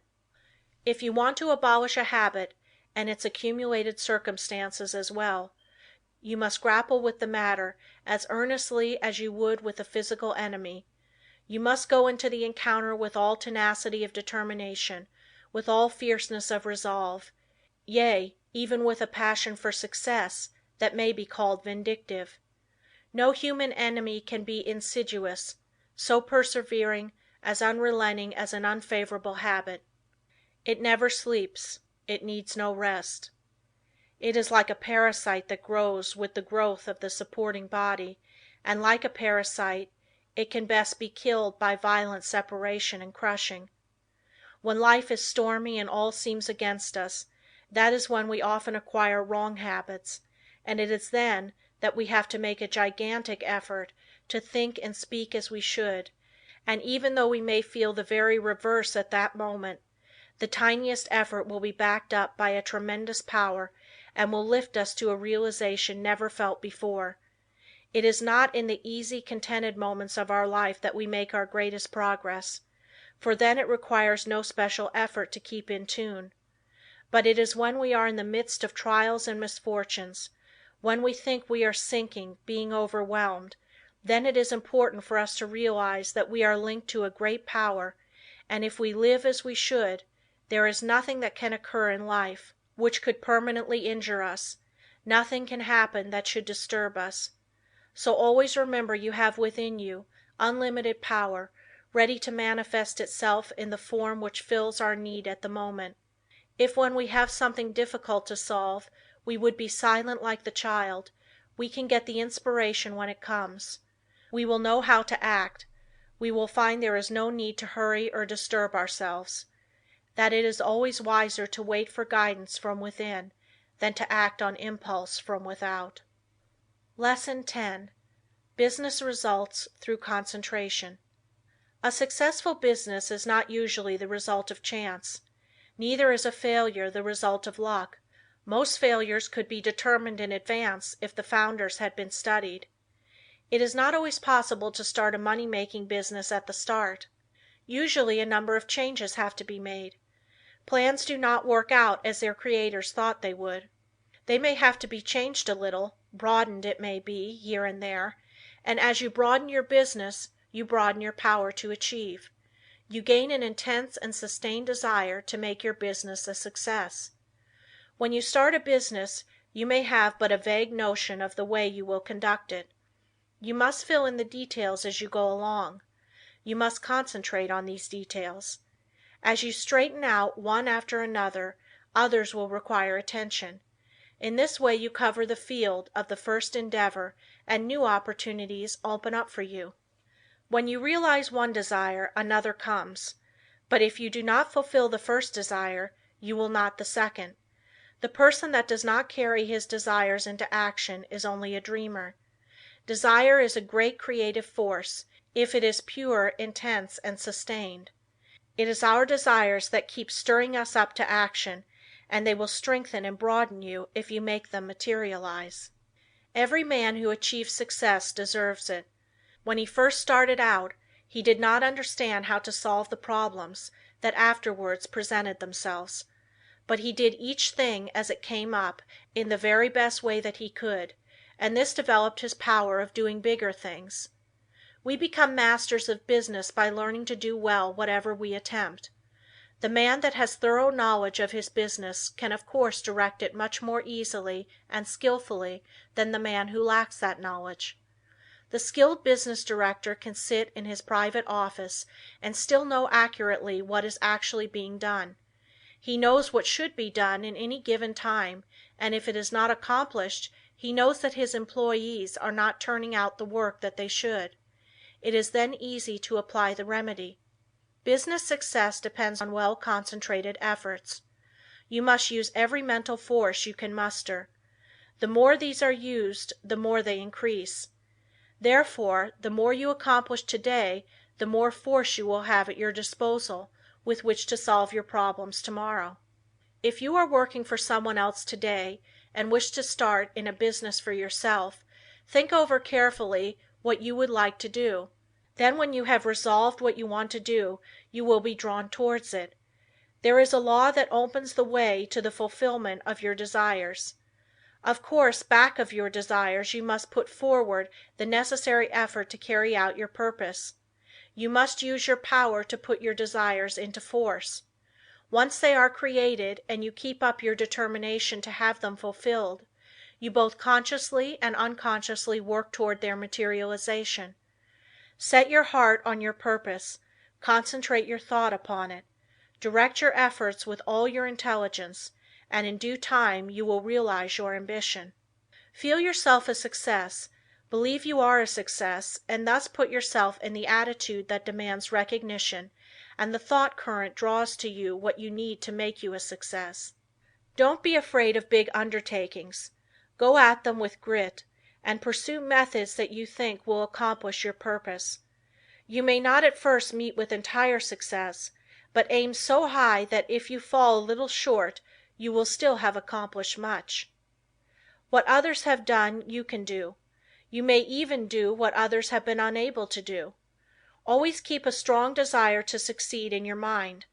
Be in love with your aim and work, and make them, as far as possible, square with the rule of the greatest good to the greatest number, and your life cannot be a failure. The successful business attitude must be cultivated to make the most out of your life, the attitude of expecting great things from both yourself and others. It alone will often cause men to make good, to measure up to the best that is in them. It is not the spasmodic spurts that count on a long journey, but the steady efforts. Spurts fatigue and make it hard for you to continue. Rely on your own opinion. It should be as good as anyone else's. When once you reach a conclusion, abide by it. Let there be no doubt or wavering in your judgment. If you are uncertain about every decision you make, you will be subject to harassing doubts and fears which will render your judgment of little value. The man that decides according to what he thinks right, and who learns from every mistake, acquires a well-balanced mind that gets the best results. He gains the confidence of others. He is known as the man that knows what he wants, and not as the one that is as changeable as the weather. The man of today wants to do business with the man that he can depend upon. Uncertainties in the business world are meeting with more disfavor. Reliable firms want to do business with men of known qualities, with men of firmness, judgment and reliability. So if you wish to start in business for yourself, your greatest asset, with the single exception of a sound physique, is that of a good reputation. A successful business is not hard to build if we can concentrate all our mental forces upon it. It is the man that is unsettled because he does not know what he wants that goes to the wall. We hear persons say that business is trying on the nerves, but it is the unsettling elements of fret and worry and suspense that are nerve exhausting, and not the business.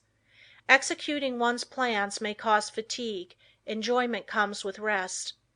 If there has not been any unnatural strain, the recuperative powers replace what energy has been lost. By attending to each day's work properly, you develop the capacity to do a greater work tomorrow. It is this gradual development that makes possible the carrying out of big plans.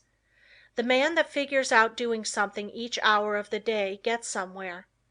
At the end of each day you should be a step nearer your aim. Keep the idea in mind that you mean to go forward, that each day must mark an advance, and forward you will go. You do not even have to know the exact direction, so long as you are determined to find the way, but you must not turn back once you have started. Even the brilliant men's conceptions of the possibilities of their mental forces are so limited and below their real worth that they are far more likely to belittle their possibilities than they are to exaggerate them. You don't want to think that an aim is impossible because it has never been realized in the past. Every day someone is doing something that was never done before. We are pushing ahead faster. Formerly it took decades to build up a big business, but today it is only but a matter of years, sometimes of months.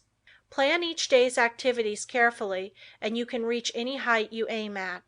If each thing you do is done with concise and concentrated thought, you will be able to turn out an excellent quality and a large quantity of work. Plan to do so much work during the day, and you will be astonished to see how much more you will do than on other days when you had not decided on any certain amount. I have demonstrated that the average business working force could do the same amount of work in 6 hours that they now do in 8, without using up any more energy. Never start to accomplish anything in an indecisive, indefinite, uncertain way.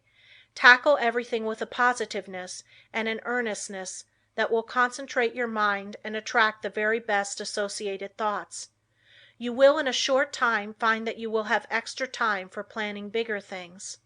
The natural leader always draws to himself, by the law of mental attraction, ideas in his chosen subject that have never been conceived by others. This is of the greatest importance and help. If you are properly trained, you benefit much by others' thoughts, and providing you generate from within yourself something of value, they will benefit from yours. We are heirs of all the ages, but we must know how to use our inheritance. The confident, pushing, hopeful, determined man influences all with whom he associates, and inspires the same qualities in them. You feel that his is a safe example to follow, and he rouses the same force within you that is pushing him onward and upward.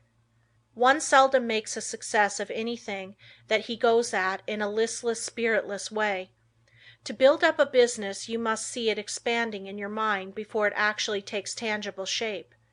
Every great task that has ever been accomplished has first been merely a vision in the mind of its creator. Detail after detail has had to be worked out in his mind from his first faint idea of the enterprise. Finally a clear idea was formed, and then the accomplishment, which was only the material result of the mental concept, followed. The up-to-date business man is not content to build only for the present, but is planning ahead. If he does not he will fall behind his competitor who is. What we are actually doing today was carefully thought out and planned by others in the past. All progressive businesses are conducted this way. That is why the young business man of today is likely to accomplish more in a few years than his father did in all his life. There is no reason why your work or business should fag you out. When it does there is something wrong. You are attracting forces and influence that you should not, because you are not in harmony with what you are doing. There is nothing so tiring as to try to do the work for which we are unfitted, both by temperament and training. Each one should be engaged in a business that he loves. He should be furthering movements with which he is in sympathy. He will then only do his best work, and take intense pleasure in his business. In this way, while constantly growing and developing his powers, he is at the same time rendering through his work genuine and devoted service to humanity. Business success is not the result of chance, but of scientific ideas and plans carried out by an aggressive and progressive management. Use your mental forces so that they will grow and develop. Remember that everything you do is the result of mental action. Therefore you can completely control your every action. Nothing is impossible for you. Don't be afraid to tackle a difficult proposition. Your success will depend upon the use you make of your mind. This is capable of wonderful development. See that you make full use of it, and not only develop yourself but your associates. Try to broaden the visions of those with whom you come in contact, and you will broaden your own outlook of life. Are you afraid of responsibilities? In order for the individual soul to develop, you must have responsibilities. You must manifest the omnipotence of the law of supply. The whole world is your legitimate sphere of activity. How much of a conqueror are you? What have you done? Are you afraid of responsibility, or are you ever dodging, flinching, or sidestepping it? If you are not a real man. Your higher self never winces. So be a man and allow the powers of the higher self to manifest, and you will find you have plenty of strength, and you will feel better when you are tackling difficult propositions. End of Lesson 10.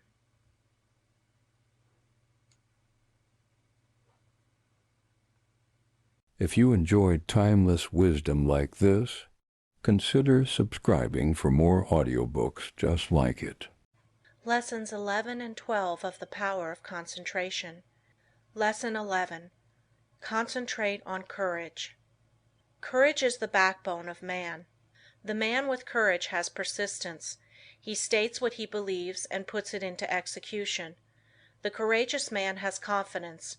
He draws to himself all the moral qualities and mental forces which go to make up a strong man. Whereas the man without courage draws to himself all the qualities of a weak man, vacillation, doubt, hesitancy, and unsteadiness of purpose. You can therefore see the value of concentration on courage. It is a most vital element of success. The lack of courage creates financial as well as mental and moral difficulties. When a new problem comes, instead of looking upon it as something to be achieved, the man or woman without courage looks for reasons why it cannot be done, and failure is naturally the almost inevitable result. This is a subject well worthy of your study. Look upon everything within your power as a possibility instead of as merely a probability, and you will accomplish a great deal more, because by considering a thing as impossible, you immediately draw to yourself all the elements that contribute to failure. Lack of courage destroys your confidence in yourself. It destroys that forceful, resolute attitude so important to success. The man without courage unconsciously draws to himself all that is contemptible, weakening, demoralizing and destructive. He then blames his luck when he does not secure the things he weakly desires. We must first have the courage to strongly desire something. A desire to be fulfilled must be backed by the strength of all our mental forces. Such a desire has enough commanding force to change all unfavorable conditions. The man with courage commands, whether be on the battlefield or in business life. What is courage? It is the will to do. It takes no more energy to be courageous than to be cowardly. It is a matter of the right training in the right way. Courage concentrates the mental forces on the task at hand. It then directs them thoughtfully, steadily, deliberately, while attracting all the forces of success toward the desired end. Cowardice, on the other hand, dissipates both our mental and moral forces, thereby inviting failure. As we are creatures of habit, we should avoid persons that lack courage. They are easy to discover because of their habits of fear in attacking new problems. The man with courage is never afraid. Start out today with the idea that there is no reason why you should not be courageous. If any fear thoughts come to you, cast them off as you would the deadly viper. Form the habit of never thinking of anything unfavorable to yourself or anyone else. In dealing with difficulties, new or old, hold ever the thought, I am courageous. Whenever a doubt crosses the threshold of your mind, banish it. Remember, you as a master of your mind control its every thought, and here is a good one to often affirm: I have courage because I desire it, because I need it, because I use it, and because I refuse to become such a weakling as a cowardice produces. There is no justification for the loss of courage. The evils by which you will almost certainly be overwhelmed without it are far greater than those which courage will help you to meet and overcome. Right then must be the moralist who says that the only thing to fear is fear. Never let another's opinion affect you. He cannot tell you what you are able to do. He does not know what you can do with your forces. The truth is, you do not know yourself until you have put yourself to the test. Therefore, how can someone else know? Almost all wonderful achievements have been accomplished after it has been thoroughly demonstrated that they were impossibilities. Once we understand the law, all things are possible. If they were impossibilities, we could not conceive them.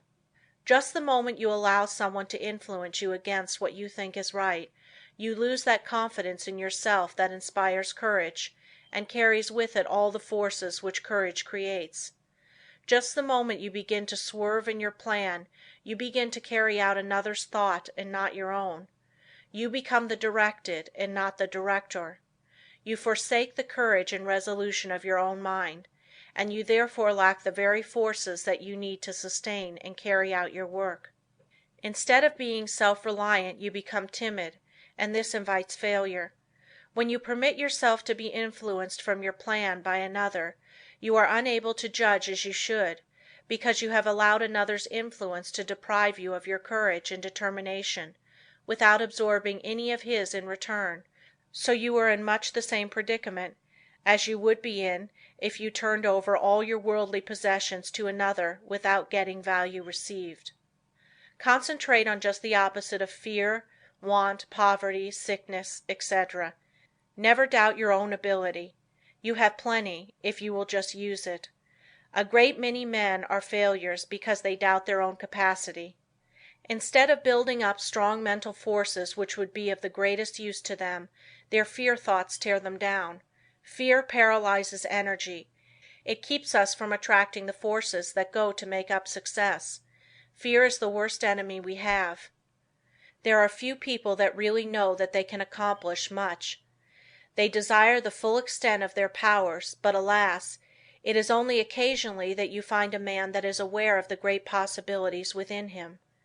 When you believe with all your mind and heart and soul that you can do something, you thereby develop the courage to steadily and confidently live up to that belief. You have now gone a long way towards accomplishing it. The chances are that there will be obstacles, big and little, in your way, but resolute courage will overcome them and nothing else will. Strong courage eliminates the injurious and opposing forces by summoning their masters, the yet stronger forces that will serve you. Courage is yours for the asking. All you have to do is to believe in it, claim it, and use it. To succeed in business, believe that it will be successful, assert that it is successful, and work like a beaver to make it so. Difficulties soon melt away before the courageous.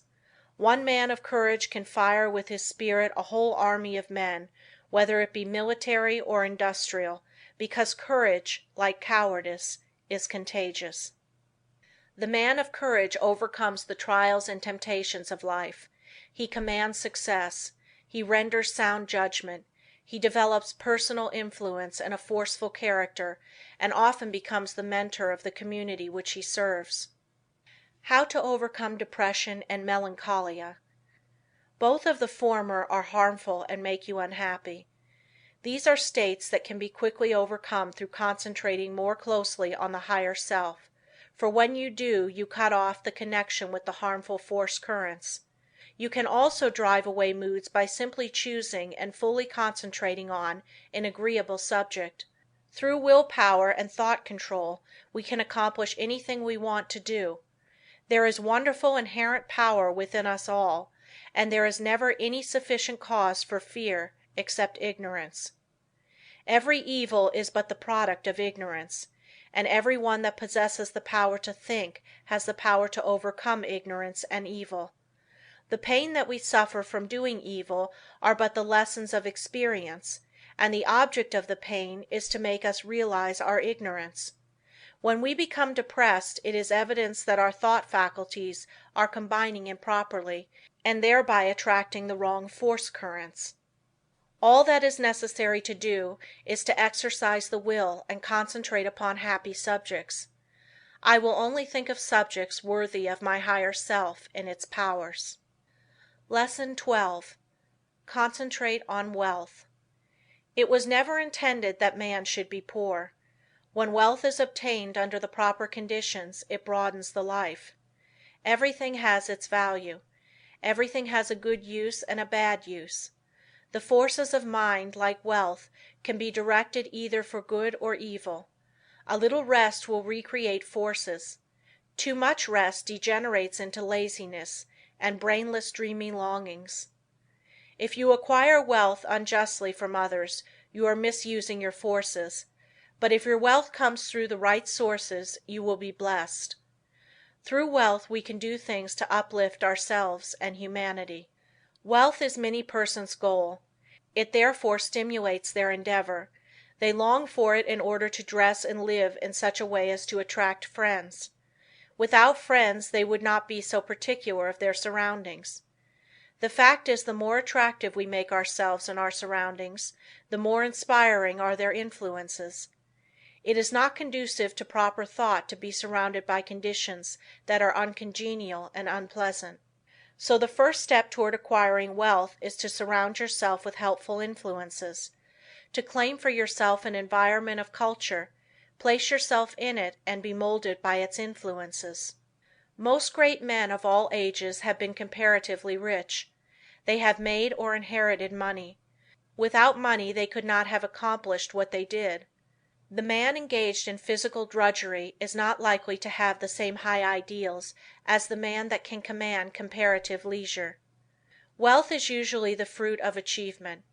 It is not, however, altogether the result of being industrious. Thousands of persons work hard who never grow wealthy. Others with much less effort acquire wealth. Seeing possibilities is another step toward acquiring wealth. A man may be as industrious as he can possibly be, but if he does not use his mental forces, he will be a laborer, to be directed by the man that uses to good advantage his mental forces. No one can become wealthy in an ordinary lifetime by mere savings from earnings.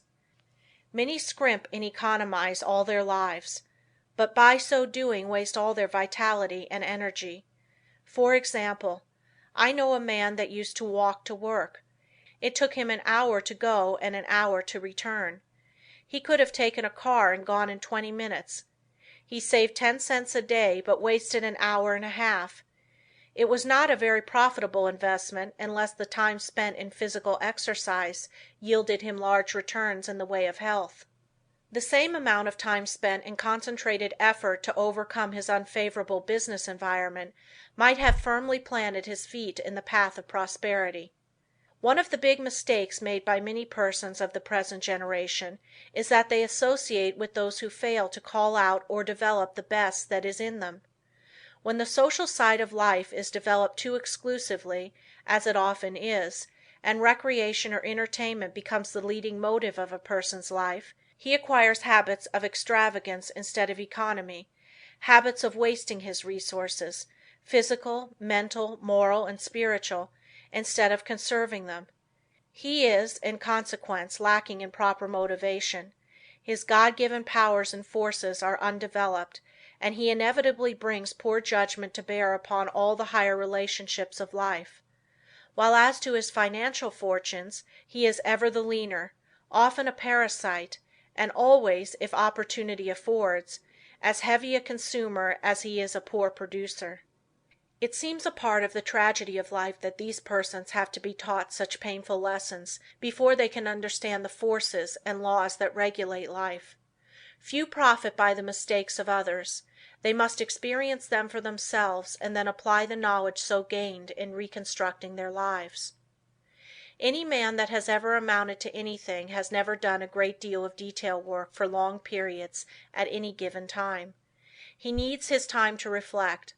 He does not do his duties today in the same way as yesterday, but as the result of deliberate and concentrated effort, constantly tries to improve his methods. The other day I attended a lecture on prosperity. I knew the lecturer had been practically broke for 10 years. I wanted to hear what he had to say. He spoke very well. He no doubt benefited some of his hearers, but he had not profited by his own teachings. I introduced myself and asked him if he believed in his maxims. He said he did. I asked him if they made him prosperous. He said not exactly. I asked him why. He answered that he thought he was fated not to experience prosperity. In half an hour I showed that man why poverty had always been his companion. He had dressed poorly. He held his lectures in poor surroundings. By his actions and beliefs he attracted poverty. He did not realize that his thoughts and his surroundings exercised an unfavorable influence. I said, thoughts are moving forces, great powers. Thoughts of wealth attract wealth. Therefore, if you desire wealth, you must attract the forces that will help you to secure it. Your thoughts attract a similar kind of thoughts. If you hold thoughts of poverty, you attract poverty. If you make up your mind you are going to be wealthy, you will instill this thought into all your mental forces, and you will at the same time use every external condition to help you. Many persons are of the opinion that if you have money it is easy to make more money. But this is not necessarily true. 90% of the men that start in business fail. Money will not enable one to accumulate much more unless he is trained to seek and use good opportunities for its investment. If he inherits money, the chances are that he will lose it. While if he has made it, he not only knows its value, but has developed the power to use it as well as to make more if he loses it. Business success today depends on foresight, good judgment, grit, firm resolution and settled purpose. But never forget that thought is as real a force as electricity. Let your thoughts be such that you will send out as good as you receive. If you do not, you are not enriching others, and therefore deserve not to be enriched. The man that tries to get all he can from others for nothing becomes so selfish and mean that he does not even enjoy his own acquisitions. We see examples of this every day. What we take from others will in turn be taken from us. All obligations have to be met fairly and squarely. We cannot reach perfection until we discharge every obligation of our lives. We all realize this, so why not willingly give a fair exchange for all that we receive? Again I repeat that the first as well as the last step in acquiring wealth is to surround yourself with good influences, good thought, good health, good home and business environment, and successful business associates. Cultivate, by every legitimate means, the acquaintance of men of big caliber. Bring your thought vibrations in regard to business into harmony with theirs. This will make your society not only agreeable, but sought after, and when you have formed intimate friendships with clean, reputable men of wealth, entrust to them for your investment your surplus earnings, however small, until you have developed the initiative and business acumen to successfully manage your own investments. By this time you will, through such associations, have found your place in life, which if you have rightly concentrated upon and used your opportunities, will not be among men of small parts. With a competence secured, you will take pleasure in using a part of it in making the road you traveled in reaching your position easier for those who follow you. There is somewhere in every brain the energy that will get you out of that rut and put you far up on the mountain of success if you can only use the energy. You know that gasoline in the engine of an automobile doesn't move the car until the spark comes to explode the gasoline. So it is with the mind of man. We are not speaking now of men of great genius, but of average, able citizens. Each one of them has in his brain the capacity to climb over the word impossible and get into the successful country beyond. And hope, self-confidence, and the determination to do something supply the spark that makes the energy work. End of Lesson 12.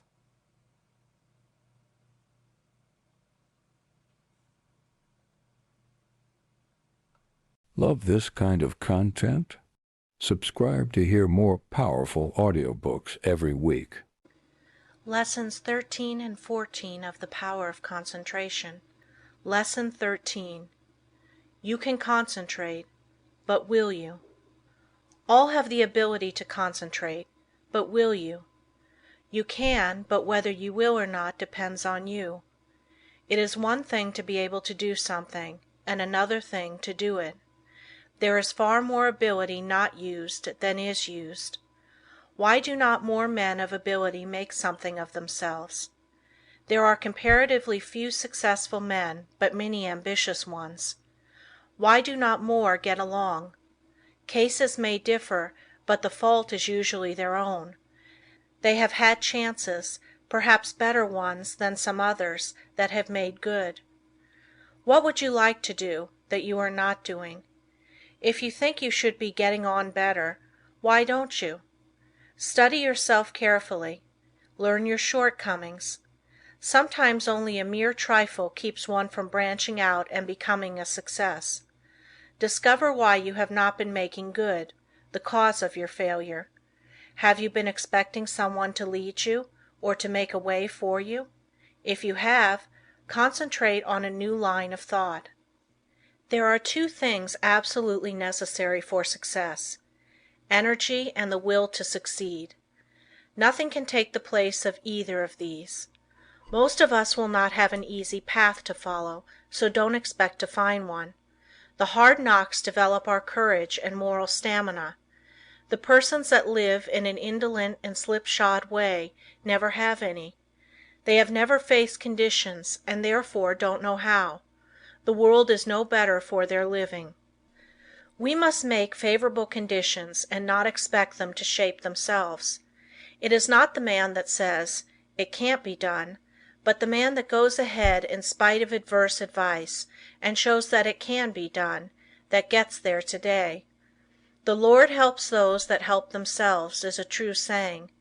We climb the road to success by overcoming obstacles. Stumbling blocks are but stepping stones for the man that says, "I can and I will."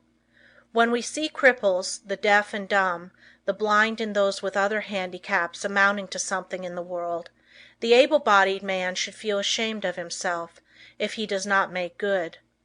There is nothing that can resist the force of perseverance. The way ahead of all of us is not clear sailing, but all hard passages can be bridged if you just think they can and concentrate on how to do it. But if you think the obstacles are unsurmountable, you will not of course try, and even if you do, it will only be in a half-hearted way, a way that accomplishes nothing. Many men will not begin an undertaking unless they feel sure they will succeed in it. What a mistake! This would be right if we were sure of what we could and could not do, but who knows? There may be an obstruction there now that may not be there next week. There may not be an obstruction there now that will be there next week. The trouble with most persons is that just as soon as they see their way blocked, they lose courage. They forget that usually there is a way around the difficulty. It's up to you to find it. If you tackle something with little effort, when the conditions call for a big effort, you will of course not win. Tackle everything with a feeling that you will utilize all the power within you to make it a success. This is the kind of concentrated effort that succeeds. Most people are beaten before they start. They think they are going to encounter obstacles, and they look for them instead of for means to overcome them. The result is that they increase their obstacles instead of diminishing them. Have you ever undertaken something that you thought would be hard, but afterwards found it to be easy? That is the way a great many times. The things that look difficult in advance turn out to be easy of conquest when once encountered. So start out on your journey with the idea that the road is going to be clear for you, and that if it is not, you will clear the way. All men that have amounted to something have cleared their way, and they did not have the assistance that you will have today. The one great keynote of success is to do whatever you have decided on. Don't be turned from your path, but resolve that you are going to accomplish what you set out to do. Don't be frightened at a few rebuffs, for they cannot stop the man that is determined, the man that knows in his heart that success is only brought by tremendous resolution, by concentrated and wholehearted effort. He who has a firm will, says Goethe, molds the world to himself. People do not lack strength, says Victor Hugo, they lack will. It is not so much skill that wins victories as it is activity and great determination. There is no such thing as failure for the man that does his best. No matter what you may be working at the present time, don't let this make you lose courage. The tides are continually changing, and tomorrow or some other day they will turn to your advantage if you are a willing and are an ambitious worker. There is nothing that develops you and increases your courage like work. If it were not for work, how monotonous life would at last become. So I say to the man that wants to advance, don't look upon your present position as your permanent one. Keep your eyes open, and add those qualities to your makeup that will assist you when your opportunity comes. Be ever alert and on the watch for opportunities. Remember, we attract what we set our minds on. If we look for opportunities, we will find them. If you are the man you should be, someone is looking for you to fill a responsible position. So when he finds you, don't let your attention wander. Give it all to him. Show that you can concentrate your powers, that you have the makeup of a real man. Show no signs of fear, uncertainty, or doubt. The man that is sure of himself is bound to get to the front. No circumstances can prevent him. Lesson 14. The Art of Concentrating by Means of Practical Exercises. Select some thought and see how long you can hold your mind on it. It is well to have a clock at first and keep track of the time. If you decide to think about health, you can get a great deal of good from your thinking besides developing concentration. Think of health as being the greatest blessing there is in the world. Don't let any other thought drift in. Just the moment one starts to obtrude, make it get out. Make it a daily habit of concentrating on this thought for say 10 minutes. Practice until you can hold it to the exclusion of everything else. You will find it of the greatest value to centralize your thoughts on health. Regardless of your present condition, see yourself as you would like to be and be blind to everything else. You will find it hard at first to forget your ailments, if you have any, but after a short while you can shut out these negative thoughts and see yourself as you want to be. Each time you concentrate, you form a more perfect image of health, and as you come into its realization, you become healthy, strong, and wholesome. I want to impress upon your mind that the habit of forming mental images is of the greatest value. It has always been used by successful men of all ages, but few realize its full importance. Do you know that you are continually acting according to the images you form? If you allow yourself to mold negative images, you unconsciously build a negative disposition. You will think of poverty, weakness, disease, fear, etc. Just as surely as you think of these, will your objective life express itself in a like way. Just what we think, we will manifest in the external world. In deep concentration you become linked with the great creative spirit of the universe, and the creative energy then flows through you, vitalizing your creations into form. In deep concentration your mind becomes attuned with the infinite and registers the cosmic intelligence and receives its messages. You become so full of the cosmic energy that you are literally flooded with divine power. This is a most desired state.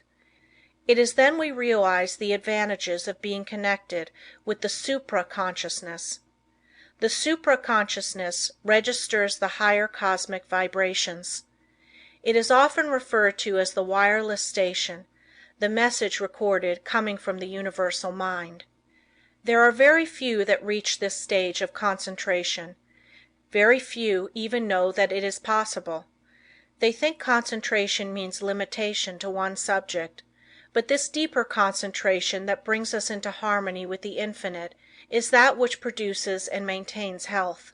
When you have once come in contact with your supra-consciousness, you become the controller of your human thoughts.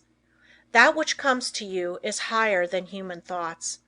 It is often spoken of as cosmic consciousness. Once it is experienced, it is never forgotten.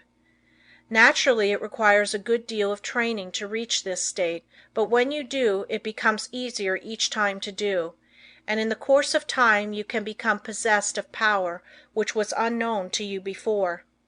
You are able to direct the expression of almost infinite power while in this deeper state of concentration. Exercises in concentration. The rays of the sun, when focused upon an object by means of a sun glass, produce a heat many times greater than the scattered rays of the same source of light and heat. This is true of attention. Scatter it and you get but ordinary results. But center it upon one thing and you secure much better results. When you focus your attention upon an object, your every action, voluntary and involuntary, is in the direction of attaining that object. If you will focus your energies upon a thing to the exclusion of everything else, you generate the force that can bring you what you want. When you focus your thought, you increase its strength. The exercises that follow are tedious and monotonous, but useful. If you will persist in them, you will find they are very valuable, as they increase your powers of concentration. Before proceeding with the exercises, I will answer a question that just comes to me. This person says after he works all day he is too tired to practice any exercise. But this is not true. We will say he comes home all tired out, eats his supper, and sits down to rest. If his work has been mental, the thought which has been occupying his mind returns to him, and this prevents him from securing the rest he needs. It is an admitted fact that certain thoughts call into operation a certain set of brain cells. The other cells, of course, are not busy at that time and are rested. Now, if you take up something that is just different from what you have been doing during the day, you will use the cells that have not done anything and give those that have had work to do a rest. So you should regulate the evenings that you have and call forth an entirely different line of thought so as not to use the cells which you have tired out during the day. If you will center your attention on a new thought, you relieve the old cells from vibrating with excitement and they get their needed rest. The other cells that have been idle all day want to work, and you will find you can enjoy your evenings while securing needed rest. Once you have learned to master your thoughts, you will be able to change them just as easily as you change your clothes. Remember, the real requisite of centering is to be able to shut out outside thoughts, anything foreign to the subject. Now, in order to control your intention, first gain control over the body. This must be brought under direct control of the mind under the control of the will. Your will is strong enough to do anything you wish, but you must realize that it is. The mind can be greatly strengthened by being brought under the direct influence of the will. When the mind is properly strengthened by the impulse of the will, it becomes a powerful transmitter of thought, because it has more force. The best time to concentrate is after reading something that is inspiring, as you are then mentally and spiritually exalted in the desired realm. Then is the time you are ready for deep concentration. If you are in your room first, see that your windows are up and the air is good. Lie down flat on your bed without a pillow. See that every muscle is relaxed. Now breathe slowly, filling the lungs comfortably full of fresh air.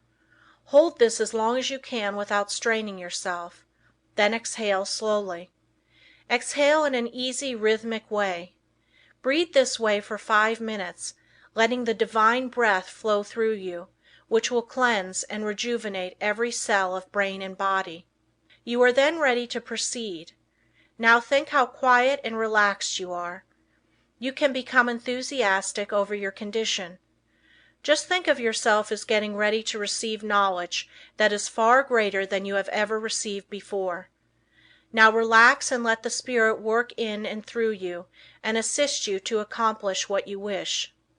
Don't let any doubts or fears enter. Just feel that what you wish is going to manifest.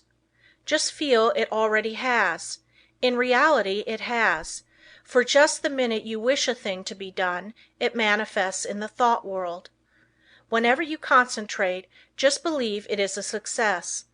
Keep up this feeling and allow nothing to interfere, and soon you will find you have become the master of concentration. You will find that this practice will be of wonderful value to you, and that rapidly you will be learning to accomplish anything that you undertake. It will be necessary to first train the body to obey the commands of the mind. I want you to gain control over your muscular movements. The following exercise is especially good in assisting you to acquire perfect control of the muscles. Exercise 1. Sit in a comfortable chair and see how still you can keep. This is not as easy as it seems. You will have to center your attention on sitting still. Watch and see that you are not making any involuntary muscular movements. By a little practice you will find you are able to sit still without a movement of the muscles for 15 minutes. At first I advise sitting in a relaxed position for 5 minutes. After you are able to keep perfectly still, increase the time to 10 minutes and then to 15. This is as long as it is necessary, but never strain yourself to keep still. You must be relaxed completely. You will find this habit of relaxing is very good. Exercise 2. Sit in a chair with your head up and your chin out, shoulders back. Raise your right arm until it is on the level with your shoulder, pointing to your right. Look around with head only, and fix your gaze on your fingers, and keep the arm perfectly still for 1 minute. Do the same exercise with left arm. When you are able to keep the arm perfectly steady, Increase the time until you are able to do this 5 minutes with each arm. Turn the palm of the hand downward when it is outstretched, as this is the easiest position. If you will keep your eyes fixed on the tips of your fingers, you will be able to tell if you are keeping your arm perfectly still. Exercise 3. Fill a small glass of water and grasp it by the fingers. Put the arm directly in front of you. Now fix the eyes upon the glass and try to keep the arm so steady that no movement will be noticeable. Do this first for 1 moment and then increase it to 5. Do the exercise with first one arm and then the other. Exercise 4.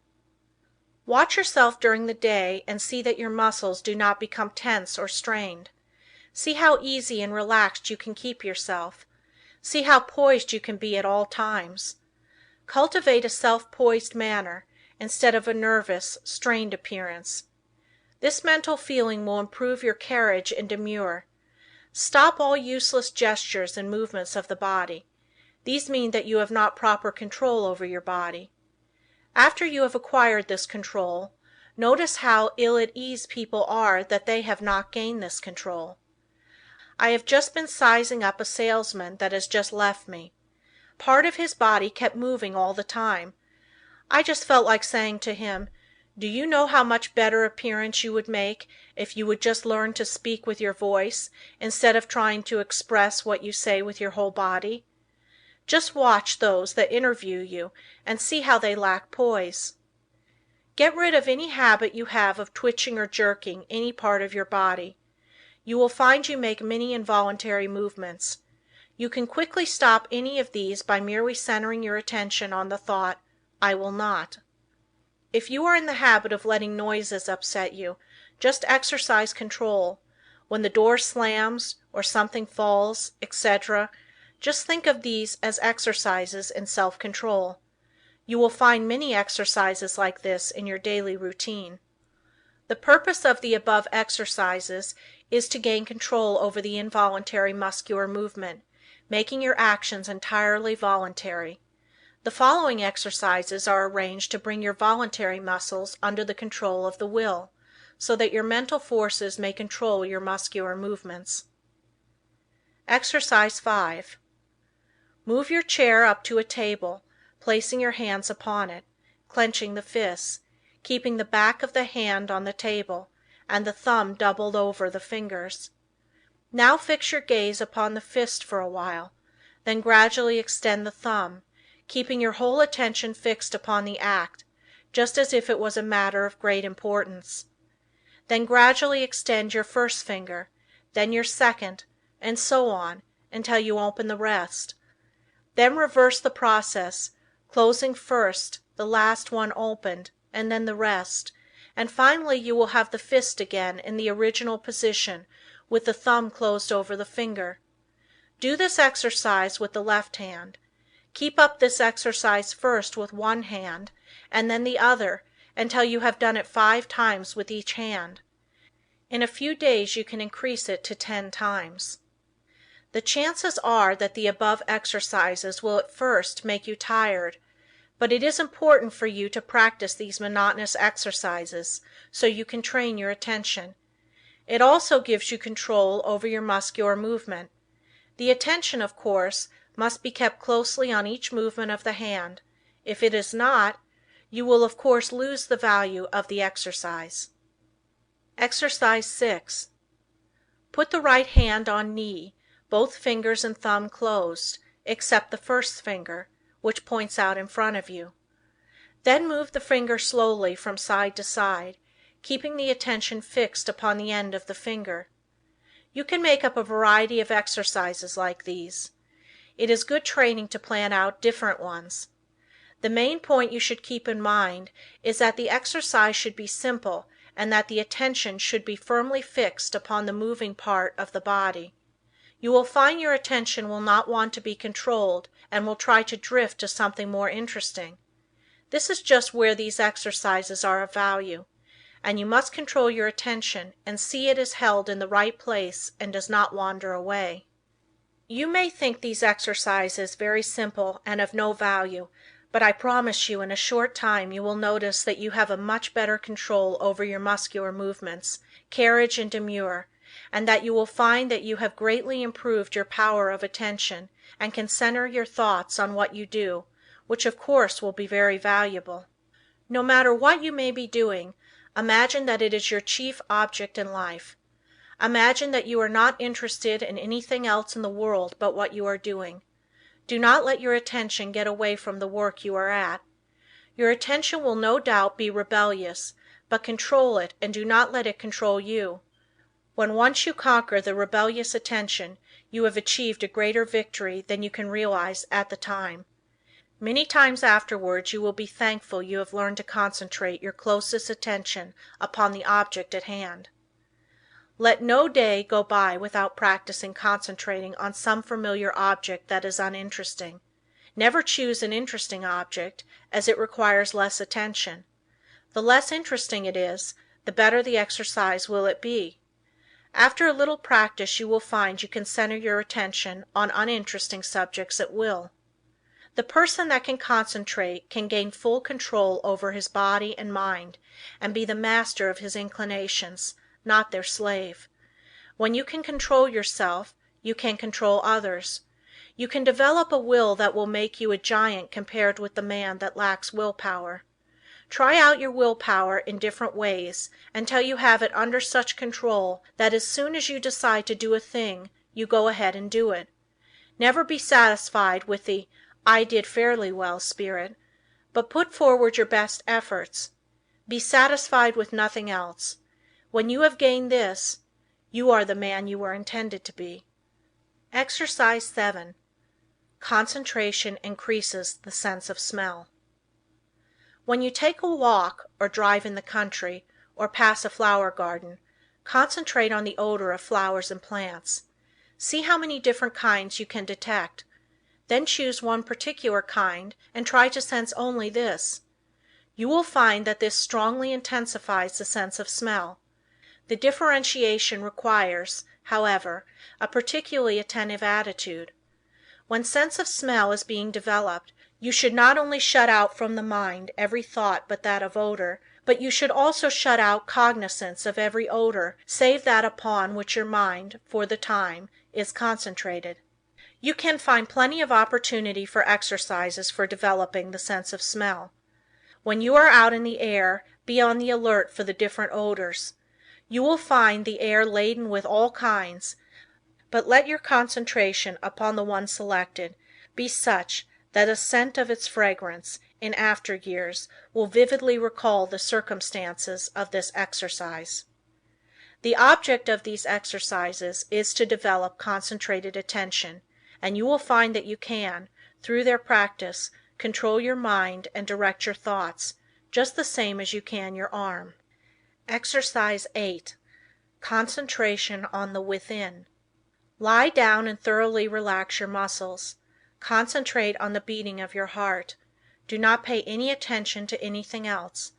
Think how this great organ is pumping the blood to every part of the body. Try to actually picture the blood leaving the great reservoir and going in one stream right down to the toes. Picture another going down the arms to the tips of the fingers. After a little practice you can actually feel the blood passing through your system. If at any time you feel weak in any part of your body, will that an extra supply of blood shall go there. For instance, if your eyes feel tired, picture the blood coming from the heart, passing up through the head and out to the eyes. You can wonderfully increase your strength by this exercise. Men have been able to gain such control over their heart that they have actually stopped it from beating for 5 minutes. This, however, is not without danger, and it is not to be practiced by the novice. I have found the following a very helpful exercise to take just before going to bed and on rising in the morning. Say to yourself, "Every cell in my body thrills with life. Every part of my body is strong and healthy. I have known a number of people to greatly improve their health in this way." You become what you picture yourself to be. If your mind thinks of sickness in connection with self, you will be sick. If you imagine yourself in strong, vigorous health, the image will be realized. You will be healthy. Exercise 9. Concentrating on sleep. What is known as the water method is, although very simple, very effective in inducing sleep. Put a full glass of clear water on a table in your sleeping room. Sit in a chair beside the table and gaze into the glass of water and think how calm it is. Then picture yourself getting into just as calm a state. In a short time you will find the nerves becoming quiet and you will be able to go to sleep.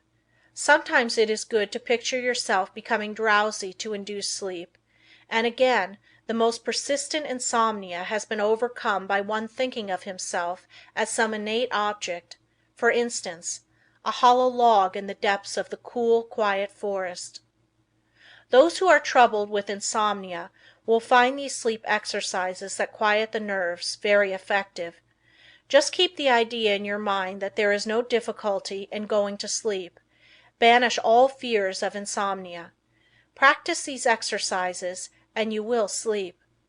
By this time you should have awakened to the possibilities of concentration and have become aware of the important part it plays in your life. Exercise 10. Concentration will save energy and appearance. Watch yourself and see if you are not in the habit of moving your hands, thumping something with your fingers, or twirling your mustache. Some have the habit of keeping their feet going, as for instance, tapping them on the floor. Practice standing before a mirror and see if you are in the habit of frowning or causing wrinkles to appear in the forehead. Watch others and see how they needlessly twist their faces in talking. Any movement of the face that causes the skin to wrinkle will eventually cause a permanent wrinkle. As the face is like a piece of silk, you can make a fold in it a number of times, and it will straighten out of itself, but if you continue to make a fold in it, it will in time be impossible to remove it. By concentration you can stop the worry habit. If you are in the habit of worrying over the merest trifles, just concentrate on this a few minutes and see how needless it is. If you are also in the habit of becoming irritable or nervous at the least little thing, check yourself instantly when you feel yourself becoming so. Start to breathe deeply. Say, "I will not be so weak. I am a master of myself," and you will quickly overcome your condition. Exercise 11. By concentration you can control your temper. If you are one of those that flare up at the slightest provocation and never try to control yourself, just think this over a minute. Does it do you any good? Do you gain anything by it? Doesn't it put you out of poise for some time? Don't you know that this grows on you and will eventually make you despised by all that have any dealings with you? Everyone makes mistakes, and instead of becoming angry at their perpetrators, just say to them, "Be more careful next time." This thought will be impressed on them, and they will be more careful. But if you continually complain about their making a mistake, the thought of a mistake is impressed on them, and they will be more likely to make mistakes in the future. All lack of self-control can be conquered, if you will but learn to concentrate. Many of you that read this may think you are not guilty of either of these faults, but if you will carefully watch yourself you will probably find that you are, and if this is so, you will be greatly helped by repeating this affirmation each morning. I am going to try today not to make a useless gesture, or to worry over trifles, or become nervous or irritable. I intend to be calm, and in no difference what may be the circumstances, I will control myself. Henceforth, I resolve to be free from all signs that show lack of self-control. At night quickly review your actions during the day and see how fully you realized your aim. At first you will, of course, have to plead guilty of violation a few times, but keep on, and you will soon find that you can live up to your ideal. After you have once gained self-control, however, don't relinquish it. For some time it will still be necessary to repeat the affirmation in the morning and square your conduct with it in the evening. Keep up the good work until at last the habit of self-control is so firmly fixed that you could not break it even though you tried. I have had many persons tell me that this affirmation and daily review made a wonderful difference in their lives. You too will notice a difference if you live up to these instructions. Exercise 12. Practice talking before a glass. Make 2 marks on your mirror on a level with your eyes, and think of them as 2 human eyes looking into yours. Your eyes will probably blink a little at first. Do not move your head, but stand erect. Concentrate all your thoughts on keeping your head perfectly still. Do not let another thought come into your mind. Then, still keeping the head, eyes and body still, think that you look like a reliable man or woman should, like a person that anyone would have confidence in. Do not let your appearance be such as to justify the remark, "I don't like his appearance. I don't believe he can be trusted." While standing before the mirror, practice deep breathing. See that there is plenty of fresh air in the room and that you are literally feasting on it. You will find that, as it permeates every cell, your timidity will disappear. It has been replaced by a sense of peace and power. The one that stands up like a man and has control over the muscles of his face and eyes always commands attention. In his conversation he can better impress those with whom he comes in contact. He acquires a feeling of calmness and strength that causes opposition to melt away before it. 3 minutes a day is long enough for the practice of this exercise. Look at the clock before you commence the exercise, and if you find you can prolong the exercise for more than 5 minutes, do so. The next day sit in a chair and, without looking at the picture, concentrate on it and see if you cannot think of additional details concerning it. The chances are you will be able to think of many more. It might be well for you to write down all you thought of the first day, and then add to the list each new discovery. You will find that this is a very excellent exercise in concentration. Exercise 13. The control of sensations. Think how you would feel if you were cool, then think how you would feel if you were cold. Again, how would you feel if it were freezing? In this state you would be shivering all over. Now think of just the opposite conditions. Construct such a vivid image of heat that you are able to experience the sensation of heat even in the coldest atmosphere. It is possible to train your imagination until you do this, and it can then be turned to practical account in making undesirable conditions bearable. You can think of many very good exercises like this. For instance, if you feel yourself getting hungry or thirsty, and for any reason you do not wish to eat, do not think of how hungry or thirsty you are, but just visualize yourself as finishing a hearty meal. Again, when you experience pain, do not increase it by thinking about it, but do something to divert your attention, and the pain will seem to decrease. If you will start practicing along this line systematically, you will soon gain a wonderful control over the things that affect your physical comfort. Exercise 14. The Eastern way of concentrating. Sit in a chair with a high back in upright position. Press one finger against the right nostril. Now take a long, deep breath, drawing the breath in gently as you count 10. Then expel the breath through the right nostril as you count 10. Repeat this exercise with the opposite nostril. This exercise should be done at least 20 times at each sitting. Exercise 15. Controlling desires. Desire, which is one of the hardest forces to control, will furnish you with excellent exercises in concentration. It seems natural to want to tell others what you know, but by learning to control these desires, you can wonderfully strengthen your powers of concentration. Remember, you have all that you can do to attend to your own business. Do not waste your time in thinking of others or in gossiping about them. If from your own observation you learn something about another person that is detrimental, keep it to yourself. Your opinion may afterwards turn out to be wrong anyway, but whether right or wrong, you have strengthened your will by controlling your desire to communicate your views. If you hear good news, resist the desire to tell it to the first person you meet, and you will be benefited thereby. It will require the concentration of all your powers of resistance to prohibit the desire to tell. After you feel that you have complete control over your desires, you can then tell your news.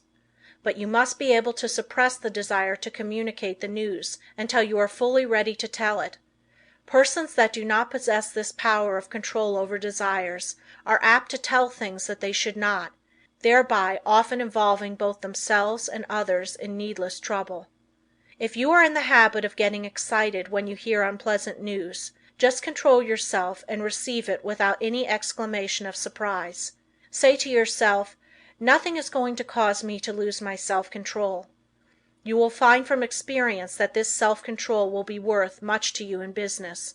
You will be looked upon as a cool-headed businessman, and this in time becomes a valuable business asset. Of course, circumstances alter cases. At times it is necessary to become enthused. But be ever on the lookout for opportunities for the practice of self-control. He that ruleth his spirit is greater than he that ruleth a city. Exercise 16. When you read. No one can think without first concentrating his thoughts on the subject in hand. Every man and woman should train himself to think clearly. An excellent exercise is to read some short story and then write just an abridged statement. Read an article in a newspaper and see how in a few words you can express it. Reading an article to get only the essentials requires the closest concentration. If you are unable to write out what you read, you will know you are weak in concentration. Instead of writing it out, you can express it orally if you wish. Go to your room and deliver it as if you were talking to someone. You will find exercises like this of the greatest value in developing concentration and learning to think. After you have practiced a number of these simple exercises, read a book for 20 minutes and then write down what you have read. The chances are that first you will not remember very many details, but with a little practice you will be able to write a very good account of what you have read. The closer the concentration, the more accurate the account will be. It is a good idea when time is limited to read only a short sentence and then try to write it down word for word. When you are able to do this, read 2 or more sentences and treat similarly. The practice will produce very good results if you keep it up until the habit is fixed. If you will just utilize your spare time in practicing exercises like those suggested, you can gain wonderful powers of concentration. You will find that in order to remember every word in a sentence, you must keep out every thought but that which you wish to remember, and this power of inhibition alone will more than compensate for the trouble of the exercise. Of course, success in all of the above depends largely upon cultivating, through the closest concentration, the power to image or picture what you read, upon the power, as one writer expresses it, of letting the mountains of which we hear loom before us, and the rivers of which we read roll at our feet. Exercise 17. Concentration overcomes bad habits. If you have a habit that you want to get rid of, shut your eyes and imagine that your real self is standing before you. Now try the power of affirmation. Say to yourself, "You are not a weakling. You can stop this habit if you want to. This habit is bad and you want to break it." Just imagine that you are someone else giving this advice. This is a very valuable practice. You, in time, see yourself as others see you. The habit loses its power over you and you are free. If you will just form the mental image of controlling yourself as another person might, you will take a delight in breaking bad habits. I have known a number of men to break themselves of drinking in this way. Exercise 18. Watch concentration. Sit in a chair and place a clock with the second hand on the table. Follow the second hand with your eyes as it goes around. Keep this up for 5 minutes, thinking of nothing else but the second hand. This is a very good exercise when you only have a few minutes to spare, if you are able to keep every other thought in the stream of consciousness subordinate to it. As there is little that is particularly interesting about the second hand, it is hard to do this, but in the extra effort of willpower required to make it successful lies its value. Always try to keep as still as possible during these exercises. In this way you gain control over nerves, and this quieting effect is very good for them. Exercise 19. Faith concentration. A belief in the power to concentrate is of course very important. I purposely did not put this exercise in the beginning where it naturally belongs, because I wanted you to know that you could learn to concentrate. If you have practiced the above exercises, you have now developed this concentration power to a considerable extent, and therefore you have faith in the power of concentration, but you can still become a much stronger believer in it. We will say that you have some desire or wish you want fulfilled, or that you need some special advice. You first clearly picture what is wanted, and then you concentrate on getting it. Have absolute faith that your desires will be realized. Believe that it will, according to your belief, be fulfilled. Never, at this time, attempt to analyze the belief. You don't care anything about the whys and wherefores. You want to gain the thing you desire, and if you concentrate on it in the right way, you will get it. A caution. Never think you will not succeed, but picture what is wanted as already yours, and yours it surely will be. Self-distrust. Do you ever feel distrust in yourself? If you do, just ask yourself, which self do I mistrust? Then say, my higher self cannot be affected. Then think of the wonderful powers of the higher self. There is a way to overcome all difficulties, and it is a delight for the human soul to do so.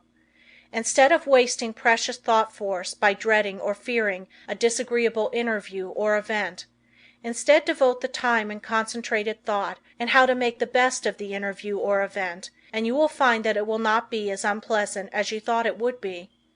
Most of our troubles are but imaginary, and it is the mental habit of so dreading them that really acts as a magnet in attracting those that really do come.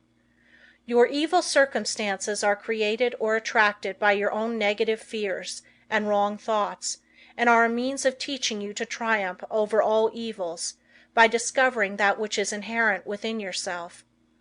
You will find it helpful in overcoming self-distrust to stop and think, why are you concentrating your forces? And by so doing, you become more closely attached to the higher self, which never distrusts. End of Lesson 14.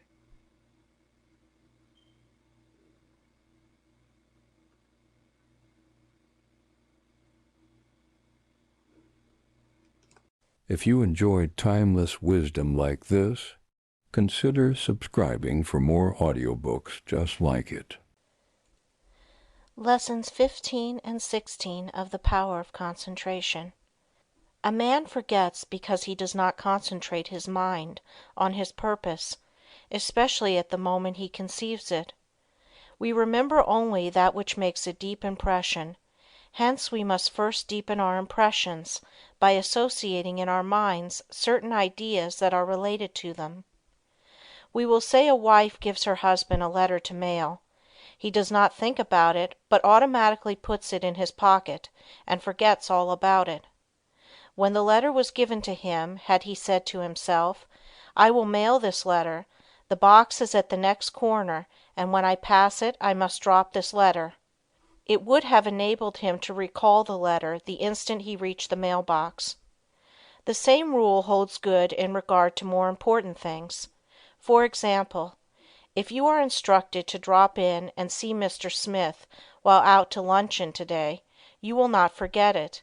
If at the same moment the instruction is given, you say to yourself something similar to the following: When I get to the corner of blank street, on my way to luncheon, I shall turn to the right and call on Mr. Smith. In this way the impression is made, the connection established, and the sight of the associated object recalls the errand. The important thing to do is to deepen the impression at the very moment it enters your mind. This is made possible not only by concentrating the mind upon the idea itself, but by surrounding it with all possible association of ideas, so that each one will reinforce the others. The mind is governed by laws of association, such as the law that ideas which enter the mind at the same time emerge at the same time, one assisting in recalling the others. The reason why people cannot remember what they want to is that they have not concentrated their minds sufficiently on their purpose at the moment when it was formed. You can train yourself to remember in this way by the concentration of the attention on your purpose, in accordance with the laws of association. When once you form this habit, the attention is easily centered and the memory easily trained. Then your memory, instead of failing you at crucial moments, becomes a valuable asset in your everyday work. Exercise in memory concentration. Select some picture, put it on a table, and then look at it for 2 minutes. Concentrate your attention on this picture, observe every detail, then shut your eyes and see how much you can recall about it. Think of what the picture represents, whether it is a good subject, whether it looks natural. Think of objects in foreground, middle ground, background, of details of color and form. Now open your eyes and hold yourself rigidly to the correction of each and every mistake. Close your eyes again and notice how much more accurate your picture is. Practice until your mental image corresponds in every particular to the original. Nature is a wonderful instructor. But there are very few who realize that when we get in touch with nature, we discover ourselves. That by listening to her voice, with that curious inner sense of ours, we learn the oneness of life and wake up to our own latent powers.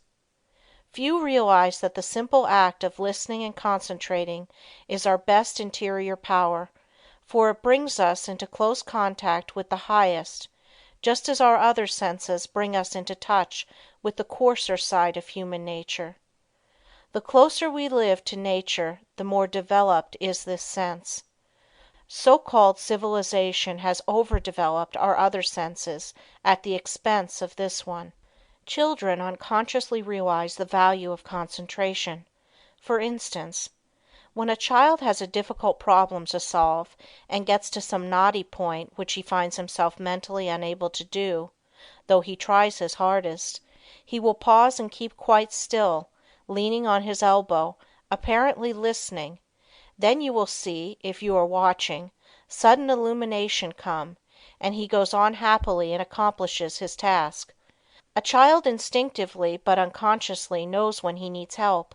He must be quiet and concentrate. All great people concentrate and owe their success to it.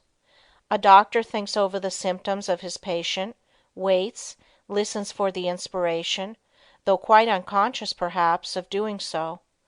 The one who diagnoses in this way seldom makes mistakes. An author thinks his plot, holds it in his mind, and then waits, and illumination comes. If you want to be able to solve difficult problems, you must learn to do the same. Lesson 16. How concentrating can fulfill your desire. It is a spiritual law that the desire to do necessarily implies the ability to do. You have all read of Aladdin's lamp, which accomplished such wonderful things. This, of course, is only a fairy story, but it illustrates the fact that man has within him the power, if he is able to use it, to gratify his every wish. If you are unable to satisfy your deepest longings, it is time you learn how to use your God-given powers. You will soon be conscious that you have latent powers within capable, when once developed, of revealing to you priceless knowledge and unlimited possibilities of success. Man should have plenty of everything, and not merely substance to live on as so many have. All natural disease can be realized. It would be wrong for the Infinite to create wants that could not be supplied. Man's very soul is in his power to think, and it therefore is the essence of all created things. Every instinct of man leads to thought, and in every thought there is great possibility, because true thought development, when allied to those mysterious powers that perhaps transcend it, has been the cause of all the world's true progress. In the silence we become conscious of that something which transcends thought, and which uses thought as a medium for expression. Many have glimpses of that something, but few ever reach the state where the mind is steady enough to fathom these depths. Silent, concentrated thought is more potent than spoken words, for speech distracts from the focusing power of the mind, by drawing more and more attention to the without. Man must learn more and more to depend on himself, to seek more for the infinite within. It is from this source alone that he ever gains the power to solve his practical difficulties. No one should give up when there is always the resources of infinity. The cause of failure is that men search in the wrong direction for success, because they are not conscious of their real powers that when used are capable of guiding them. The infinite within is foreign to those persons who go through life without developing their spiritual powers. But the infinite helps only he who helps himself. There is no such thing as a special providence. Man will not receive help from the infinite except to the extent that he believes and hopes and prays for help from this great source. Concentrate on what you want and get it. The weakling is controlled by conditions. The strong man controls his conditions. You can be either the conqueror or the conquered. By the law of concentration you can achieve your heart's desire. This law is so powerful that that which at first seems impossible becomes attainable. By this law, what you at first see as a dream becomes a reality. Remember that the first step in concentration is to form a mental image of what you wish to accomplish. This image becomes a thought seed that attracts thoughts of a similar nature. Around this thought, when it is once planted in the imagination or creative region of the mind, you group or build associated thoughts which continue to grow as long as your desire is keen enough to compel close concentration.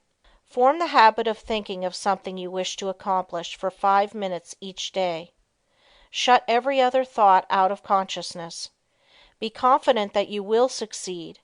Make up your mind that all obstacles that are in your way will be overcome and you can rise above any environment. You do this by utilizing the natural laws of the thought world, which are all powerful. A great aid in the development of concentration is to write out your thoughts on that which lies nearest your heart, and to continue, little by little, to add to it until you have as nearly as possible exhausted the subject. You will find that each day as you focus your forces on this thought at the center of the stream of consciousness, new plans, ideas, and methods will flash into your mind. There is a law of attraction that will help you accomplish your purpose. An advertiser, for instance, gets to thinking along a certain line. He has formed his own ideas, but he wants to know what others think. He starts out to seek ideas, and he soon finds plenty of books, plans, designs, etc. on the subject, although when he started he was not aware of their existence. The same thing is true in all lines. We can attract those things that will help us. Very often we seem to receive help in a miraculous way. It may be slow in coming, but once the silent, unseen forces are put into operation, they will bring results so long as we do our part. They are ever present and ready to aid those who care to use them.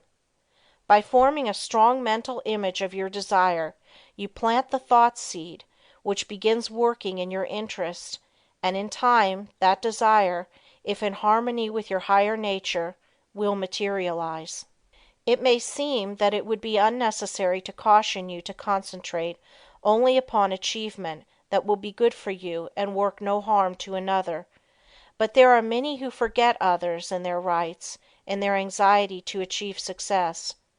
All good things are possible for you to have, but only as you bring out your forces into harmony with that law that requires that we mete out justice to fellow travelers as we journey along life's road. So first think over the thing wanted, and if it would be good for you to have, say, I want to do this. I am going to work to secure it. The way will be open for me. If you fully grasp the mental thought of success and hold it in the mind each day, you gradually make a pattern or mold which in time will materialize. But by all means keep free from doubt and fear, the destructive forces. Never allow these to become associated with your thoughts. At last you will create the desired conditions and receive help in many unlooked-for ways that will lift you out of the undesired environment.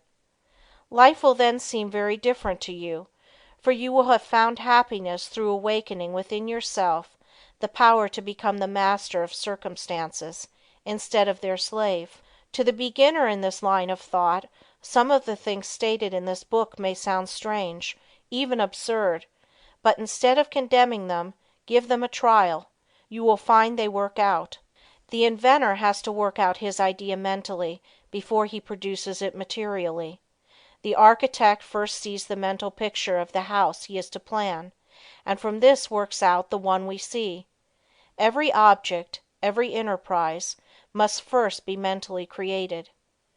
I know a man that started in business with 13 cents and not a dollar's worth of credit. In 10 years he has built up a large and profitable business. He attributes his success to two things: belief that he would succeed, and hard work. There were times when it did not look like he could weather the storm. He was being pressed by his creditors who considered him bankrupt. They would have taken 50 cents on the dollar for his notes and considered themselves lucky. But by keeping up a bold front he got an extension of time when needed. When absolutely necessary for him to raise a certain sum at a certain time, he always did it. When he had heavy bills to meet, he would make up his mind that certain people that owed him would pay by a certain date, and they always did. Sometimes he would not receive their check until the last mail of the day of the extension, and I have known him to send out a check with the prospect of receiving a check from one of his customers the following day. He would have no reason other than his belief in the power of affecting the mind of another by concentration of thought for expecting that check, but rarely has he been disappointed. Just put forth the necessary concentrated effort and you will be wonderfully helped from sources unknown to you.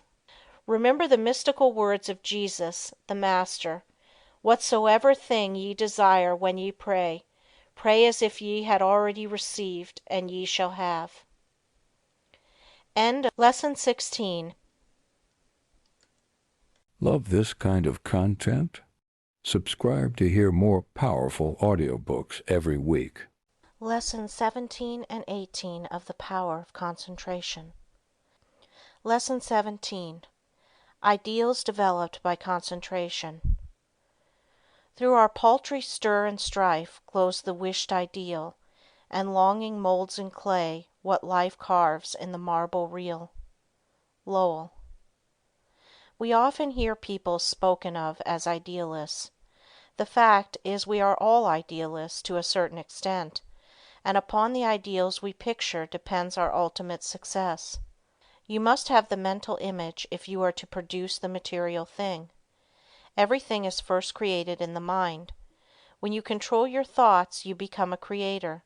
You receive divine ideas and shape them to your individual needs.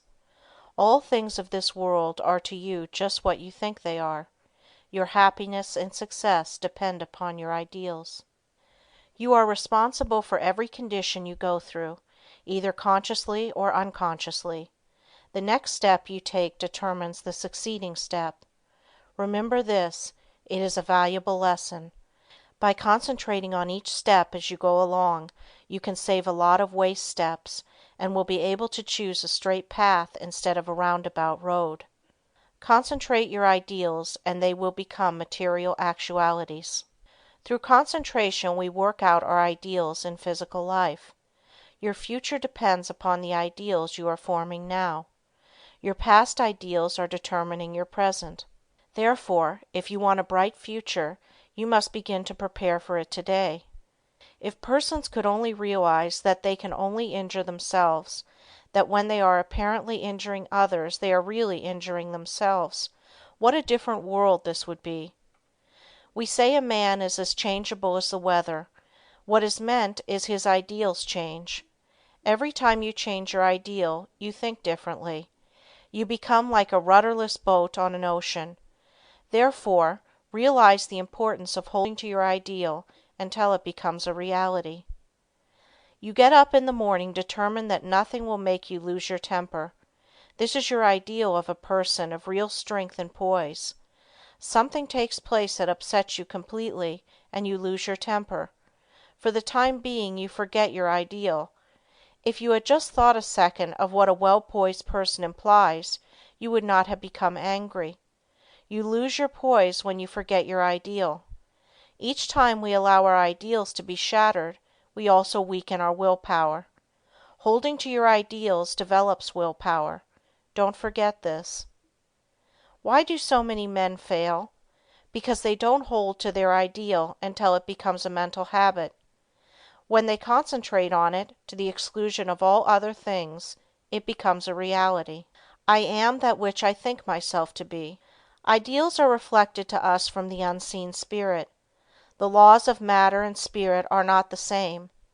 One can be broken, but not the other. To the extent that ideals are kept is your future assured.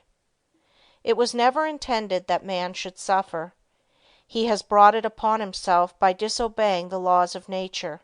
He knows them, so cannot plead ignorance. Why does he break them? Because he does not pay attention to those ideals flashed to him from the Infinite Spirit. Life is but one continuous unfoldment, and you can be happy every step of the way, or miserable, as you please. It all depends upon how we entertain those silent whisperings that come from we know not where. We cannot hear them with mortal ear, but from the silence they come as if they were dreams, not to you or me alone, but to everyone. In this way the grandest thoughts come to us, to use or abuse. So search not in treasured volumes for noble thoughts, but within, and bright and glowing vision will come to be realized now and hereafter. You must give some hours to concentrated, consistent, persistent thought. You must study yourself and your weaknesses. No man gets over a fence by wishing himself on the other side. He must climb. No man gets out of the rut of dull, tiresome, monotonous life by merely wishing himself out of the rut. He must climb. If you are standing still or going backward, there is something wrong. You are the man to find out what is wrong. Don't think that you are neglected, or not understood, or not appreciated. Such thoughts are the thoughts of failure. Think hard about the fact that men who have got what you envy got it by working for it. Don't pity yourself, criticize yourself. You know that the only thing in the world that you have got to count upon is yourself. Lesson 18. Mental Control Through Creation. I attended a banquet of inventors recently. Each inventor gave a short talk on something he thought would be accomplished in the future. Many very much needed things were spoken of. One inventor spoke of the possibilities of wireless telephone. Distance, he said, would shortly be annihilated. He thought we would soon be able to talk to the man in the submarine 40 fathoms below the surface and 1,000 miles away. When he got through, he asked if there were any that doubted what he said. No one spoke up. This was not a case of tactful politeness, as inventors like to argue, but a case where no one present really doubted that the inventor's vision would, in the future, materialize. These shrewd men, some real geniuses, all thought we would in time be able to talk to those 1,000 miles away without media. Now if we can make an instrument so wonderful that we can send wireless messages 1,000 miles, is there any reason why we should not, through mental control, transmit messages from one person to another? The wireless message should not be as easy to send as the projected thought. The day will come when all business will employ highly developed persons to send out influences. These influences will be so dominating that employees will be partly controlled by them, and so you will profit more and more by your mental powers and depend on them to draw you to all forces of a helping nature. You will be constantly sending out suggestions to your employees and friends. They will receive these unconsciously, but in case yours is the stronger personality, they will carry them out the same as if you had spoken them. This is being done even today. A finely organized company secures the combined effort of all its men. They may be each doing a different kind of work, but all work to bring about the very best results. The whole atmosphere is impregnated with a high standard of workmanship. Everyone feels he must do his best. He could not be in such surroundings and be satisfied to do anything but his best work. A business will succeed only to the extent that the efforts of all are coordinated toward one result. At least one person is needed to direct all toward the desired end. The person at the head does not have to exactly outline to the others what steps to take, but he must possess the mental power of control over others. An up-to-date business letter is not written in a casual, commonplace way today. The writer tries to convey something he thinks the receiver will be interested to know. In this way he awakens a responsive spirit. Sometimes just the addition of a word or two will change a letter of the matter-of-fact style to one that compels a response. It is not always what is actually in a letter, but the spirit which it breathes that brings the results. That intangible something that defies analysis is the projected thought of the matter that brings back the harvest that it claims.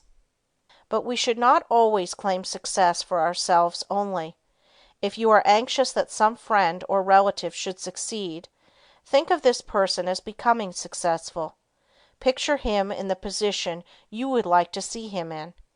If he has a weakness, desire and command that it be strengthened. Think of his shortcomings, which belong to his negative nature, as being replaced by positive qualities. Take a certain part of the day to send him thoughts of upbuilding nature. You can in this way arouse his mental powers into activity, and once aroused, they will assert themselves and claim their own. We can accomplish a great deal more than many of us are ready to believe by sending to another our direct, positive and controlling suggestions of leadership, but whether a man is a success or not is greatly determined by the way he acts on the suggestions he receives. We either advance or decline. We never stand still. Every time we accomplish something, it gives us ability to do greater things. The bigger the attempt undertaken, the greater the things accomplished in the future. As a business grows, the head of the business also has to grow. He must advance and be ever the guiding influence. By his power to control, he inspires confidence in those associated with him. Often employees are superior to their employers in some qualities, and, if they had studied, instead of neglected their development, they could have been employers of more commanding influence than those whom they serve. Through your mental power you can generate, in another, enthusiasm and the spirit of success, which somehow furnishes an impetus to do something worth while. In concentrated mental control there is a latent power more potent than physical force. The person becomes aware that the attitude of the mind has a power of controlling, directing and governing other forces. He has been placed in an attitude capable of acquiring that which he desires. All of us, no matter how strong we are affected by the mental forces of our environment. There is no one that can remain neutral to influences. The mind cannot be freed from the forces of a place. If the environment of your place of business is not helpful, it will be harmful. That is why a change of position will often do a person a great deal of good. No person was ever intended to live alone. If you are shut up with only your own thoughts, you suffer from mental starvation. The mind becomes narrow, the mental powers weaken. Living alone often causes some of the milder forms of insanity. If children do not play with those their own age, but associate with only older people, they will take on the actions of the older people. The same is true of older persons if they associate with people younger than they are. They will take on the spirit of youth. If you wish to retain your youth, you need the influences of youth. Like attracts like all over the world. The thought element plays a great part in our lives. Every business must not only command physical effort, but it must also command thought effort. There must be coordination of thought. All employers should aim to secure employees that think along similar lines. They will work in fuller sympathy with each other. They will better understand each other. This enables them to help each other, which would be utterly impossible if they were not in sympathy with each other. It is this that goes to make up a perfect organization, which directs and influences them toward the one end. Instead of each person being a separate unit, each one is like a spoke in a big wheel. Each member carries his own load, and he would not think of shirking. Anyone working in such an atmosphere could not help turning out his best work. All great leaders must be able to inspire this cooperative spirit. They first secure assistants through their mental control. Then they make their assistants realize the value of mental control. Soon there is a close bond between them. They are working toward a single purpose. They profit by their combined effort. The result is that they accomplish much. If your business is conducted in the right spirit, you can instill your thoughts and your ideas into your employees. Your methods and ideas become theirs. They don't know it, but your mental forces are shaping their work.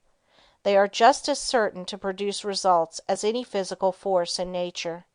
The up-to-date businessman of the future is going to take pains to get his employees to think and reason better. He will not want them to become depressed or discouraged. There is time that instead of being wasted, he will endeavor to have them use in concentrated effort that will be profitable to both employer and employed. There must be more of the spirit of justice entering into the business of the future. There is a firm I know that will not hire an employee until he has filled out an application blank. No doubt those that fill it out think it is a foolishness, but it is not. A capable manager can look over this application blank and pretty nearly tell if this person will fit into his management. The main thing he wants to know is the applicant's capacity for efficient, cooperative effort. He wants persons that have faith in themselves. He wants them to realize that when they talk of misfortunes and become blue, they are likely to communicate the same depressing influence to others. The up-to-date manager wants to guard against hiring employees who will obstruct his success. You must realize that every moment spent in thinking of your difficulties of the past, every moment spent in bad company is attracting to you all that is bad, is attracting influences that must be shaken off before you can advance. Many firms prefer to hire employees that never worked before so that they have nothing to unlearn. They are then not trained, but have had no bad business habits to overcome. They are more easily guided and grasp the new materials more effectively because they are not contrary to what they have already learned. They are at once started on the right road, and as they cooperate readily, they receive the mental support of the management and learning the methods that have been perfected. This inspires confidence in themselves, and they soon become efficient and, finally, skilled workers. Most big business firms today employ efficiency experts. Each day or week they are in a different department. They earn their money because they familiarize persons with very little business experience with plans that have taken the expert years of training and much money to perfect. The attitude we take has a great deal more to do with our success than most of us realize. We must be able to generate those forces that are helpful. There is a wonderful power in the thought rightly controlled and projected, and we must, through concentration, develop this power to the fullest possible extent. We are surrounded by many forces of which we know but little at present. Our knowledge of these is to be wonderfully increased. Each year we learn more about these psychic forces which are full of possibilities, of which we are not even dimly conscious. We must believe in mental control, learn more about it, and use it, if we want to command these higher powers and forces which will unquestionably direct the lives of countless future generations. End of Lesson 18.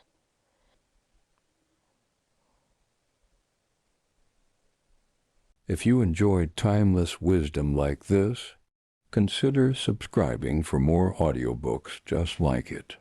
Lessons 19 and 20 of the Power of Concentration. Lesson 19. A Concentrated Will Development. New Method. You will find in this chapter a most effective and most practical method of developing the will. You can develop a strong one if you want to. You can make your will a dynamo to draw you to untold power. Exercises are given which will, if practiced, strengthen your will, just as you would strengthen your muscles by athletic exercises. In starting to do anything, we must first commence with elementary principles. Simple exercises will be given.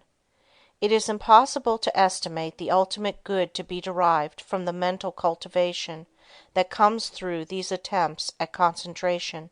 Even the simple exercises are not to be thought useless. In no respect, writes Dr. Oppenheim, can a man show a finer quality of willpower than in his own private, intimate life. We are all subjected to certain temptations. The will decides whether we will be just or unjust, pure of thought, charitable in opinion, forbearing in overlooking others' shortcomings, whether we live up to our highest standard. Since these are all controlled by the will, we should find time for plenty of exercises for training of the will in our daily life. You, of course, realize that your will should be trained. You must also realize that to do this requires effort that you alone can command. No one can call it forth for you. To be successful in these exercises, you must practice them in a spirit of seriousness and earnestness. I can show you how to train your will, but your success depends upon your mastery and application of these methods. New methods of will training. Select a quiet room where you will not be interrupted. Have a watch to determine the time, and a notebook in which to enter observations. Start each exercise with date and time of day. Exercise 1. Time decided on. Select some time of the day when most convenient. Sit in a chair and look at the doorknob for 10 minutes. Then write down what you experienced. At first it will seem strange and unnatural. You will find it hard to hold one position for 10 minutes. But keep as still as you can. The time will seem long, for it will probably be the first time you ever sat and did nothing for 10 minutes. You will find your thoughts wandering from the doorknob, and you will wonder what there can be in this exercise. Repeat this exercise for 6 days. 10 p.m., second day. Notes. You should be able to sit quieter, and the time should pass more quickly. You will probably feel a little stronger because of gaining a better control of your will. It will brace you up as you have kept your resolution. 10 p.m., third day. Notes. It may be a little harder for you to concentrate on the doorknob, as perhaps you had a very busy day and your mind kept trying to revert to what you had been doing during the day. Keep on trying and you will finally succeed in banishing all foreign thoughts. Then you should feel a desire to gain still more control. There is a feeling of power that comes over you when you are able to carry out your will. This exercise will make you feel bigger, and it awakens a sense of nobility and manliness. You will say, I find that I can actually do what I want to, and can drive foreign thoughts out. The exercise, I can now see, is valuable. 10 p.m., fourth day. Notes. I found that I could look at the doorknob and concentrate my attention on it at once. Have overcome the tendency to move my legs. No other thoughts try to enter, as I have established the fact that I can do what I want to do and do not have to be directed. I feel that I am gaining in mental strength. I can now see the wonderful value of being the master of my own will force. I know now if I make a resolution, I will keep it. I have more self-confidence and can feel my self-control increasing. 10 p.m., 5th day. Notes. Each day I seem to increase the intensity of my concentration. I feel that I can center my attention on anything I wish. 10 p.m., 6th day. Notes. I can instantly center my whole attention on the doorknob. Feel that I have thoroughly mastered this exercise and that I am ready for another. You have practiced this exercise enough, but before you start another, I want you to write a summary of just how successful you were in controlling the flitting impulses of the mind and will. You will find that this is an excellent practice. There is nothing more beneficial to the mind than to pay close attention to its wonderful, subtle activities. Exercise 2. Secure a package of playing cards. Select some time to do the exercise. Each day at the appointed time, take the pack in one hand and then start laying them down on top of each other just as slowly as you can, with an even motion. Try to get them as even as possible. Each card laid down should completely cover the under one. Do this exercise for 6 days. First day. Notes. Task will seem tedious and tiresome. Requires the closest concentration to make each card completely cover the preceding one. You will probably want to lay them down faster. It requires patience to lay them down so slowly, but benefit is lost if not so placed. You will find that at first your motions will be jerky and impetuous. It will require a little practice before you gain an easy control over your hands and arms. You probably have never tried to do anything in such a calm way. It will require the closest attention of your will. But you will find that you are acquiring a calmness that you never had before. You are gradually acquiring new powers. You recognize how impulsive and impetuous that you have been, and how, by using your will, you can control your temperament. Second day. Notes.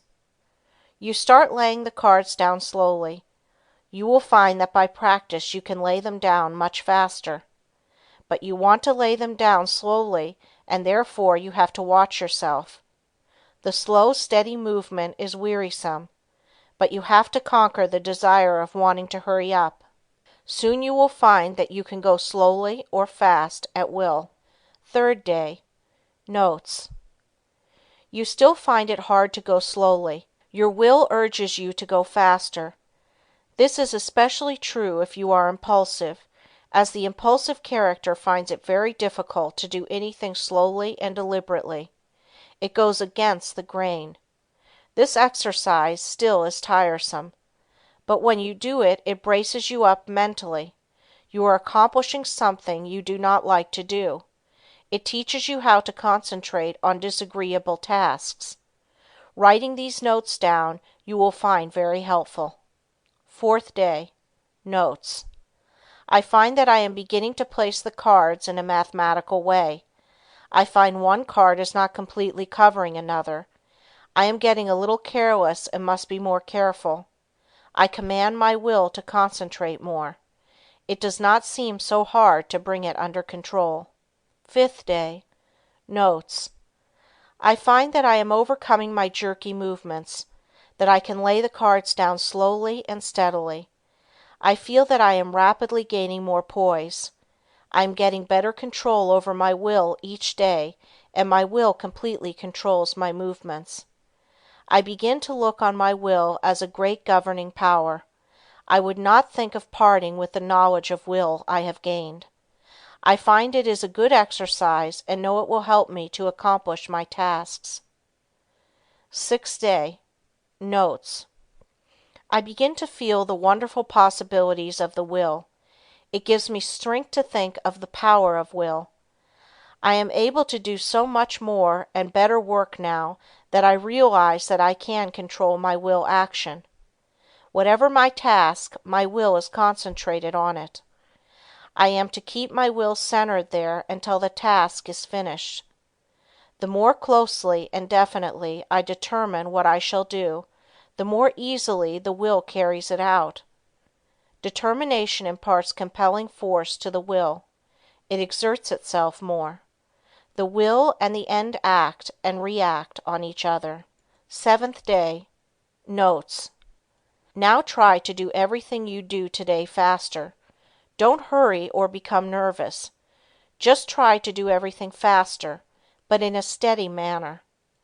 You will find that the exercises you have practiced in retardation have steadied your nerves and thereby made it possible to increase your speed. The will is under your command. Make it carry out resolutions rapidly. This is how you build up your self-control and your self-command. It is then that the human machine acts as its author dictates. You certainly should now be able to judge of the great benefit that comes from writing out your introspections each day. Of course you will not have the exact experience given in these examples, but some of these will fit your case. Be careful to study your experiences carefully and make as true a report as you can. Describe your feelings just as they seem to you. Allow your fancies to color your report and it will be worthless. You have pictured conditions as you see them. In a few months, if you again try the same exercises, you will find your report very much better. By these introspections, we learn to know ourselves better, and with this knowledge can wonderfully increase our efficiency. As you become used to writing out your report, it will become more accurate. You thus learn how to govern your impulses, activities, and weaknesses. Each person should try to plan exercises that will best fit his needs. If not convenient for you to practice exercises every day, take them twice or 3 times a week, but carry out any plan you decide to try. If you cannot devote 10 minutes a day to the experiments, start with 5 minutes and gradually increase the time. The exercises given are only intended for examples. Will training without exercise. There are many people that do not want to take the time to practice exercises, so the following instructions for training the will are given to them. By willing and realizing, the will grows. Therefore, the more you will, the more it grows and builds up power. No matter whether your task is big or small, make it a rule to accomplish it in order to fortify your will. Form the habit of focusing your will in all its strength upon the subject to be achieved. You form in this way the habit of getting a thing done, of carrying out some plan. You acquire the feeling of being able to accomplish that which lies before you, no matter what it is. This gives you confidence and a sense of power that you get in no other way. You know when you can make a resolution that you will keep it. You do not tackle new tasks in a half-hearted way, but with a bold, brave spirit. We know that the will is able to carry us over big obstacles. Knowing this, despair never claims us for a victim. We have wills and are going to use them with more and more intensity, thus giving us the power to make our resolutions stronger, our actions freer, and our lives finer and better. The education of the will should not be left to chance. It is only definite tasks that will render it energetic, ready, persevering, and consistent. The only way it can be done is by self-study and self-discipline. The cost is effort, time, and patience, but the returns are valuable. There are no magical processes leading to will development, but the development of your will works wonders for you because it gives you self-mastery, personal power, and energy of character. Concentration of the will to win. The adaptability of persons to their business environment is more a matter of determination than anything else. In this age we hear a good deal of talk about a man's aptitudes. Some of his aptitudes, some of his powers, may be developed to a wonderful extent, but he is really an unknown quality until all his latent powers are developed to their highest possible extent. He may be a failure in one line and a big success in another. There are many successful men that did not succeed well at what they first undertook, but they profited by their efforts in different directions, and this fitted them for higher things. Whereas, had they refused to adjust themselves to their environment, the tide of progress would have swept them into oblivion. My one aim in all my works is to try and arouse in the individual the effort and determination to develop his full capacities, his highest possibilities. One thing I want you to realize at the start, that it is not so much ability as it is the will to do that counts. Ability is very plentiful, but organizing initiative and creative power are not plentiful. It is easy to get employees, but to get someone to train them is harder. Their abilities must be directed to the work they can do. They must be shown how, while at work, to conserve their energy, and they must be taught to work in harmony with others, for most business concerns are dominated by a single personality. Concentrating on driving force within. We are all conscious, at times, that we have somewhere within us an active driving force that is ever trying to push us onward to better deeds. It is that force that makes us feel determined at times to do something worthwhile. It is not thought, emotion, or feeling. This driving force is something distinct from thought or emotion. It is a quality of the soul, and therefore it has a consciousness all its own.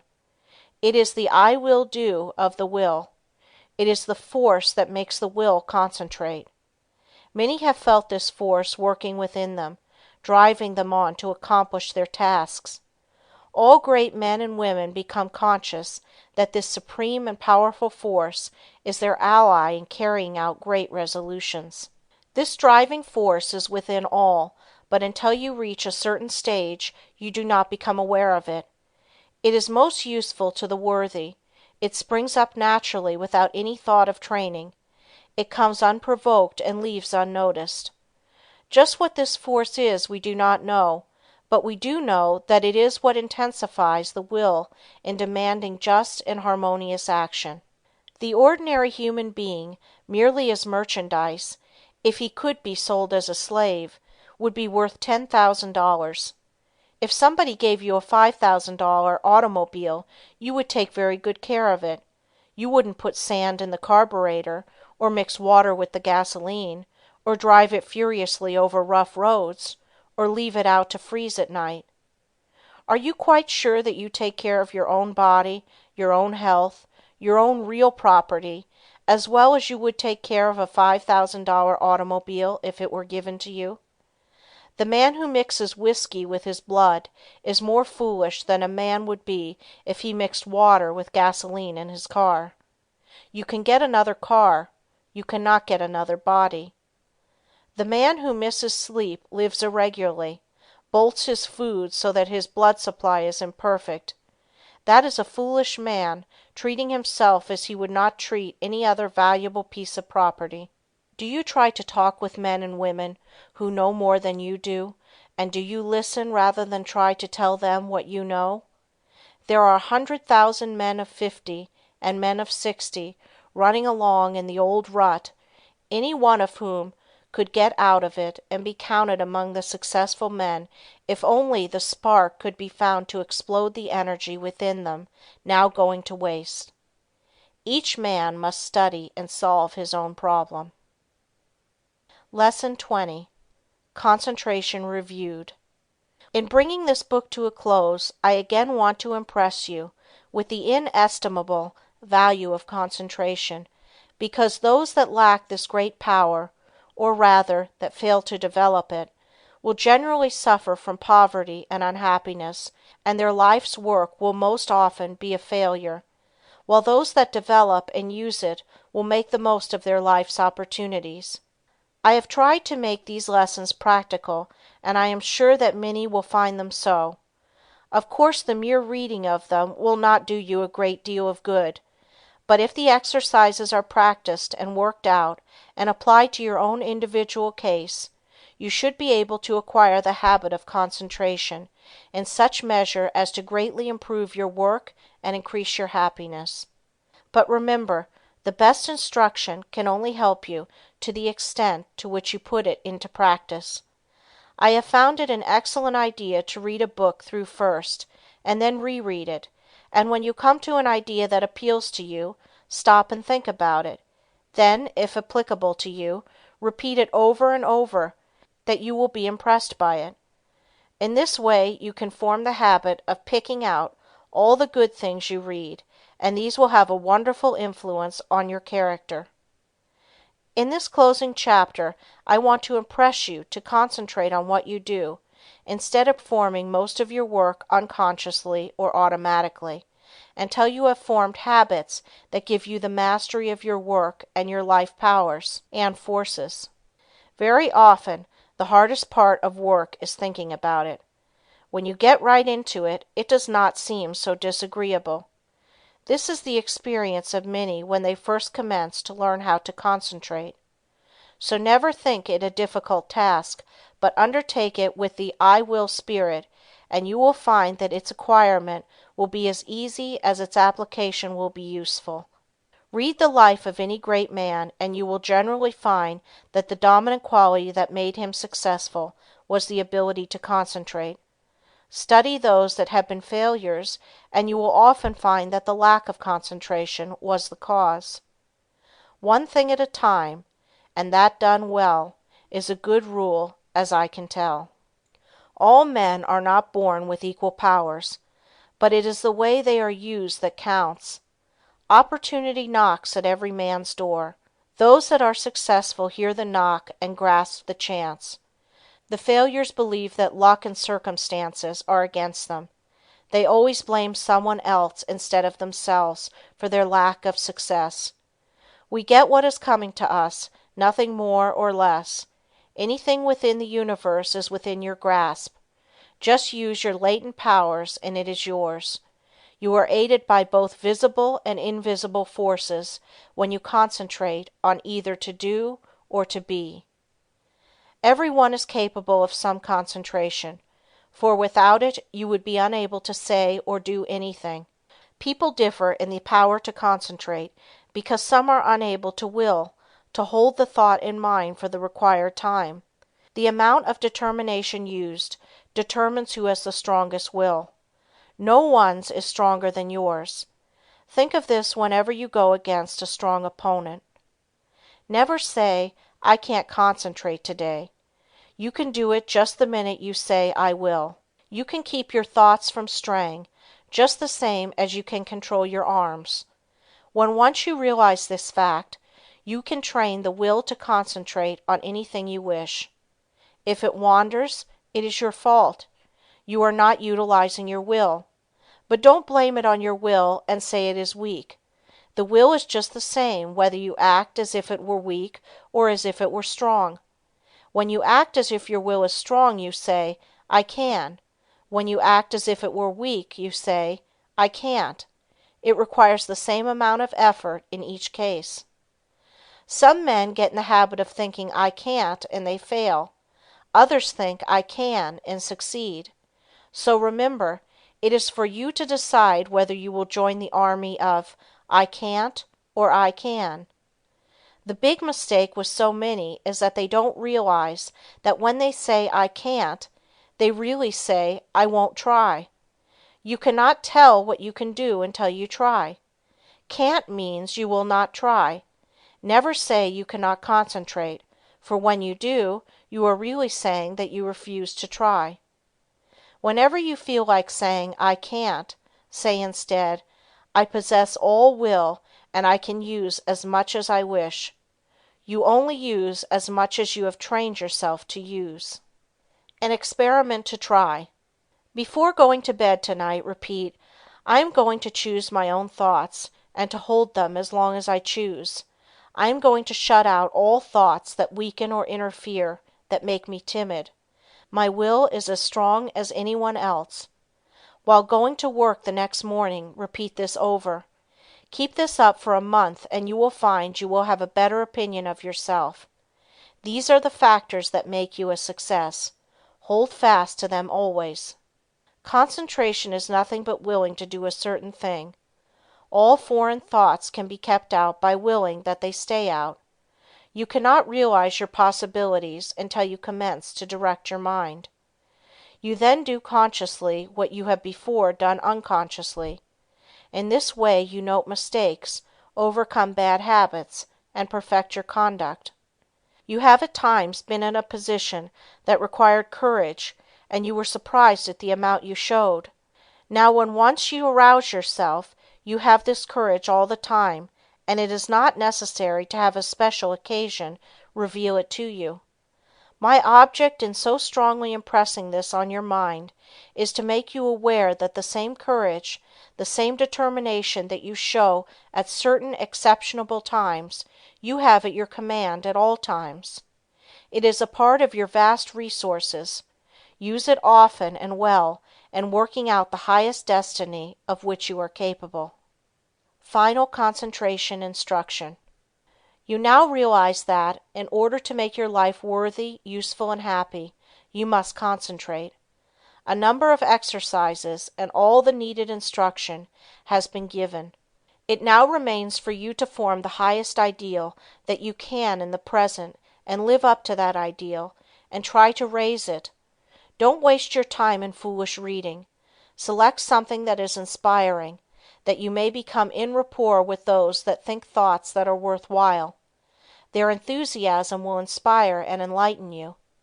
Read slowly and concentrate on what you are reading. Let your spirit and the spirit of the author commune, and you will then sense what is between the lines, those great things which words cannot express. Pay constant attention to one and one thing only for a given time, and you will soon be able to concentrate. Hang on to that thought ceaselessly until you have attained your object. When you work, let your mind dwell steadily on your task. Think before you speak, and direct your conversation to the subject under discussion. Do not ramble. Talk slowly, steadily, and connectedly. Never form the hurry habit, but be deliberate in all you do. Assume static attributes without moving a finger or an eyelid, or any part of your body. Read books that treat of but one continuous subject. Read long articles and recall the thread of the argument. Associate yourself with people who are steady, patient, and tireless in their thought, action, and work. See how long you can sit still and think on one subject without interruption. Concentrating on the higher self. Father Time keeps going on and on. Every day he rolls around means one less day for you on this planet. Most of us only try to master the external conditions of this world. We think our success and happiness depends on us doing so. These are of course important, and I don't want you to think they are not, but I want you to realize that when death comes, only those inherent and acquired qualities and conditions within the mentality, your character, conduct, and soul growth, will go with you. If these are what they should be, you need not be afraid of not being successful and happy, for with these qualities you can mold external materials and conditions. Study yourself. Find your strong points and make them stronger, as well as your weak ones and strengthen them. Study yourself carefully, and you will see yourself as you really are. The secret of accomplishment is concentration, or the art of turning all your power upon just one point at a time. If you have studied yourself carefully, you should have a good line on yourself, and you should be able to make the proper interior readjustments. Remember first, last, and always, right thinking and right living necessarily results in happiness, and it is therefore within your power to obtain happiness. Anyone that is not happy does not claim their birthright. Keep in mind that some day you are going to leave this world, and think of what you will take with you. This will assist you to concentrate on the higher forces. Now start from this minute to act according to the advice of the higher self in everything you do. If you do, its ever harmonious forces will necessarily ensure to you a successful fulfillment of all your life purposes. Whenever you feel tempted to disobey your higher promptings, hold the thought, "My higher self ensures to me the happiness of doing that which best answers my true relations to all others." You possess latent talents that when developed and utilized are of assistance to you and others, but if you do not properly use them, you shirk your duty, and you will be the loser and sufferer from the consequences. Others will also be worse off if you do not fulfill your obligations. When you have aroused into activity your thought powers, you will realize the wonderful value of these principles in helping you to carry out your plans. The right in the end must prevail. You can assist in the working out of the great plan of the universe and thereby gain the reward, or you can work against the great plan and suffer the consequences. The all-consuming fires are gradually purifying all discordant elements.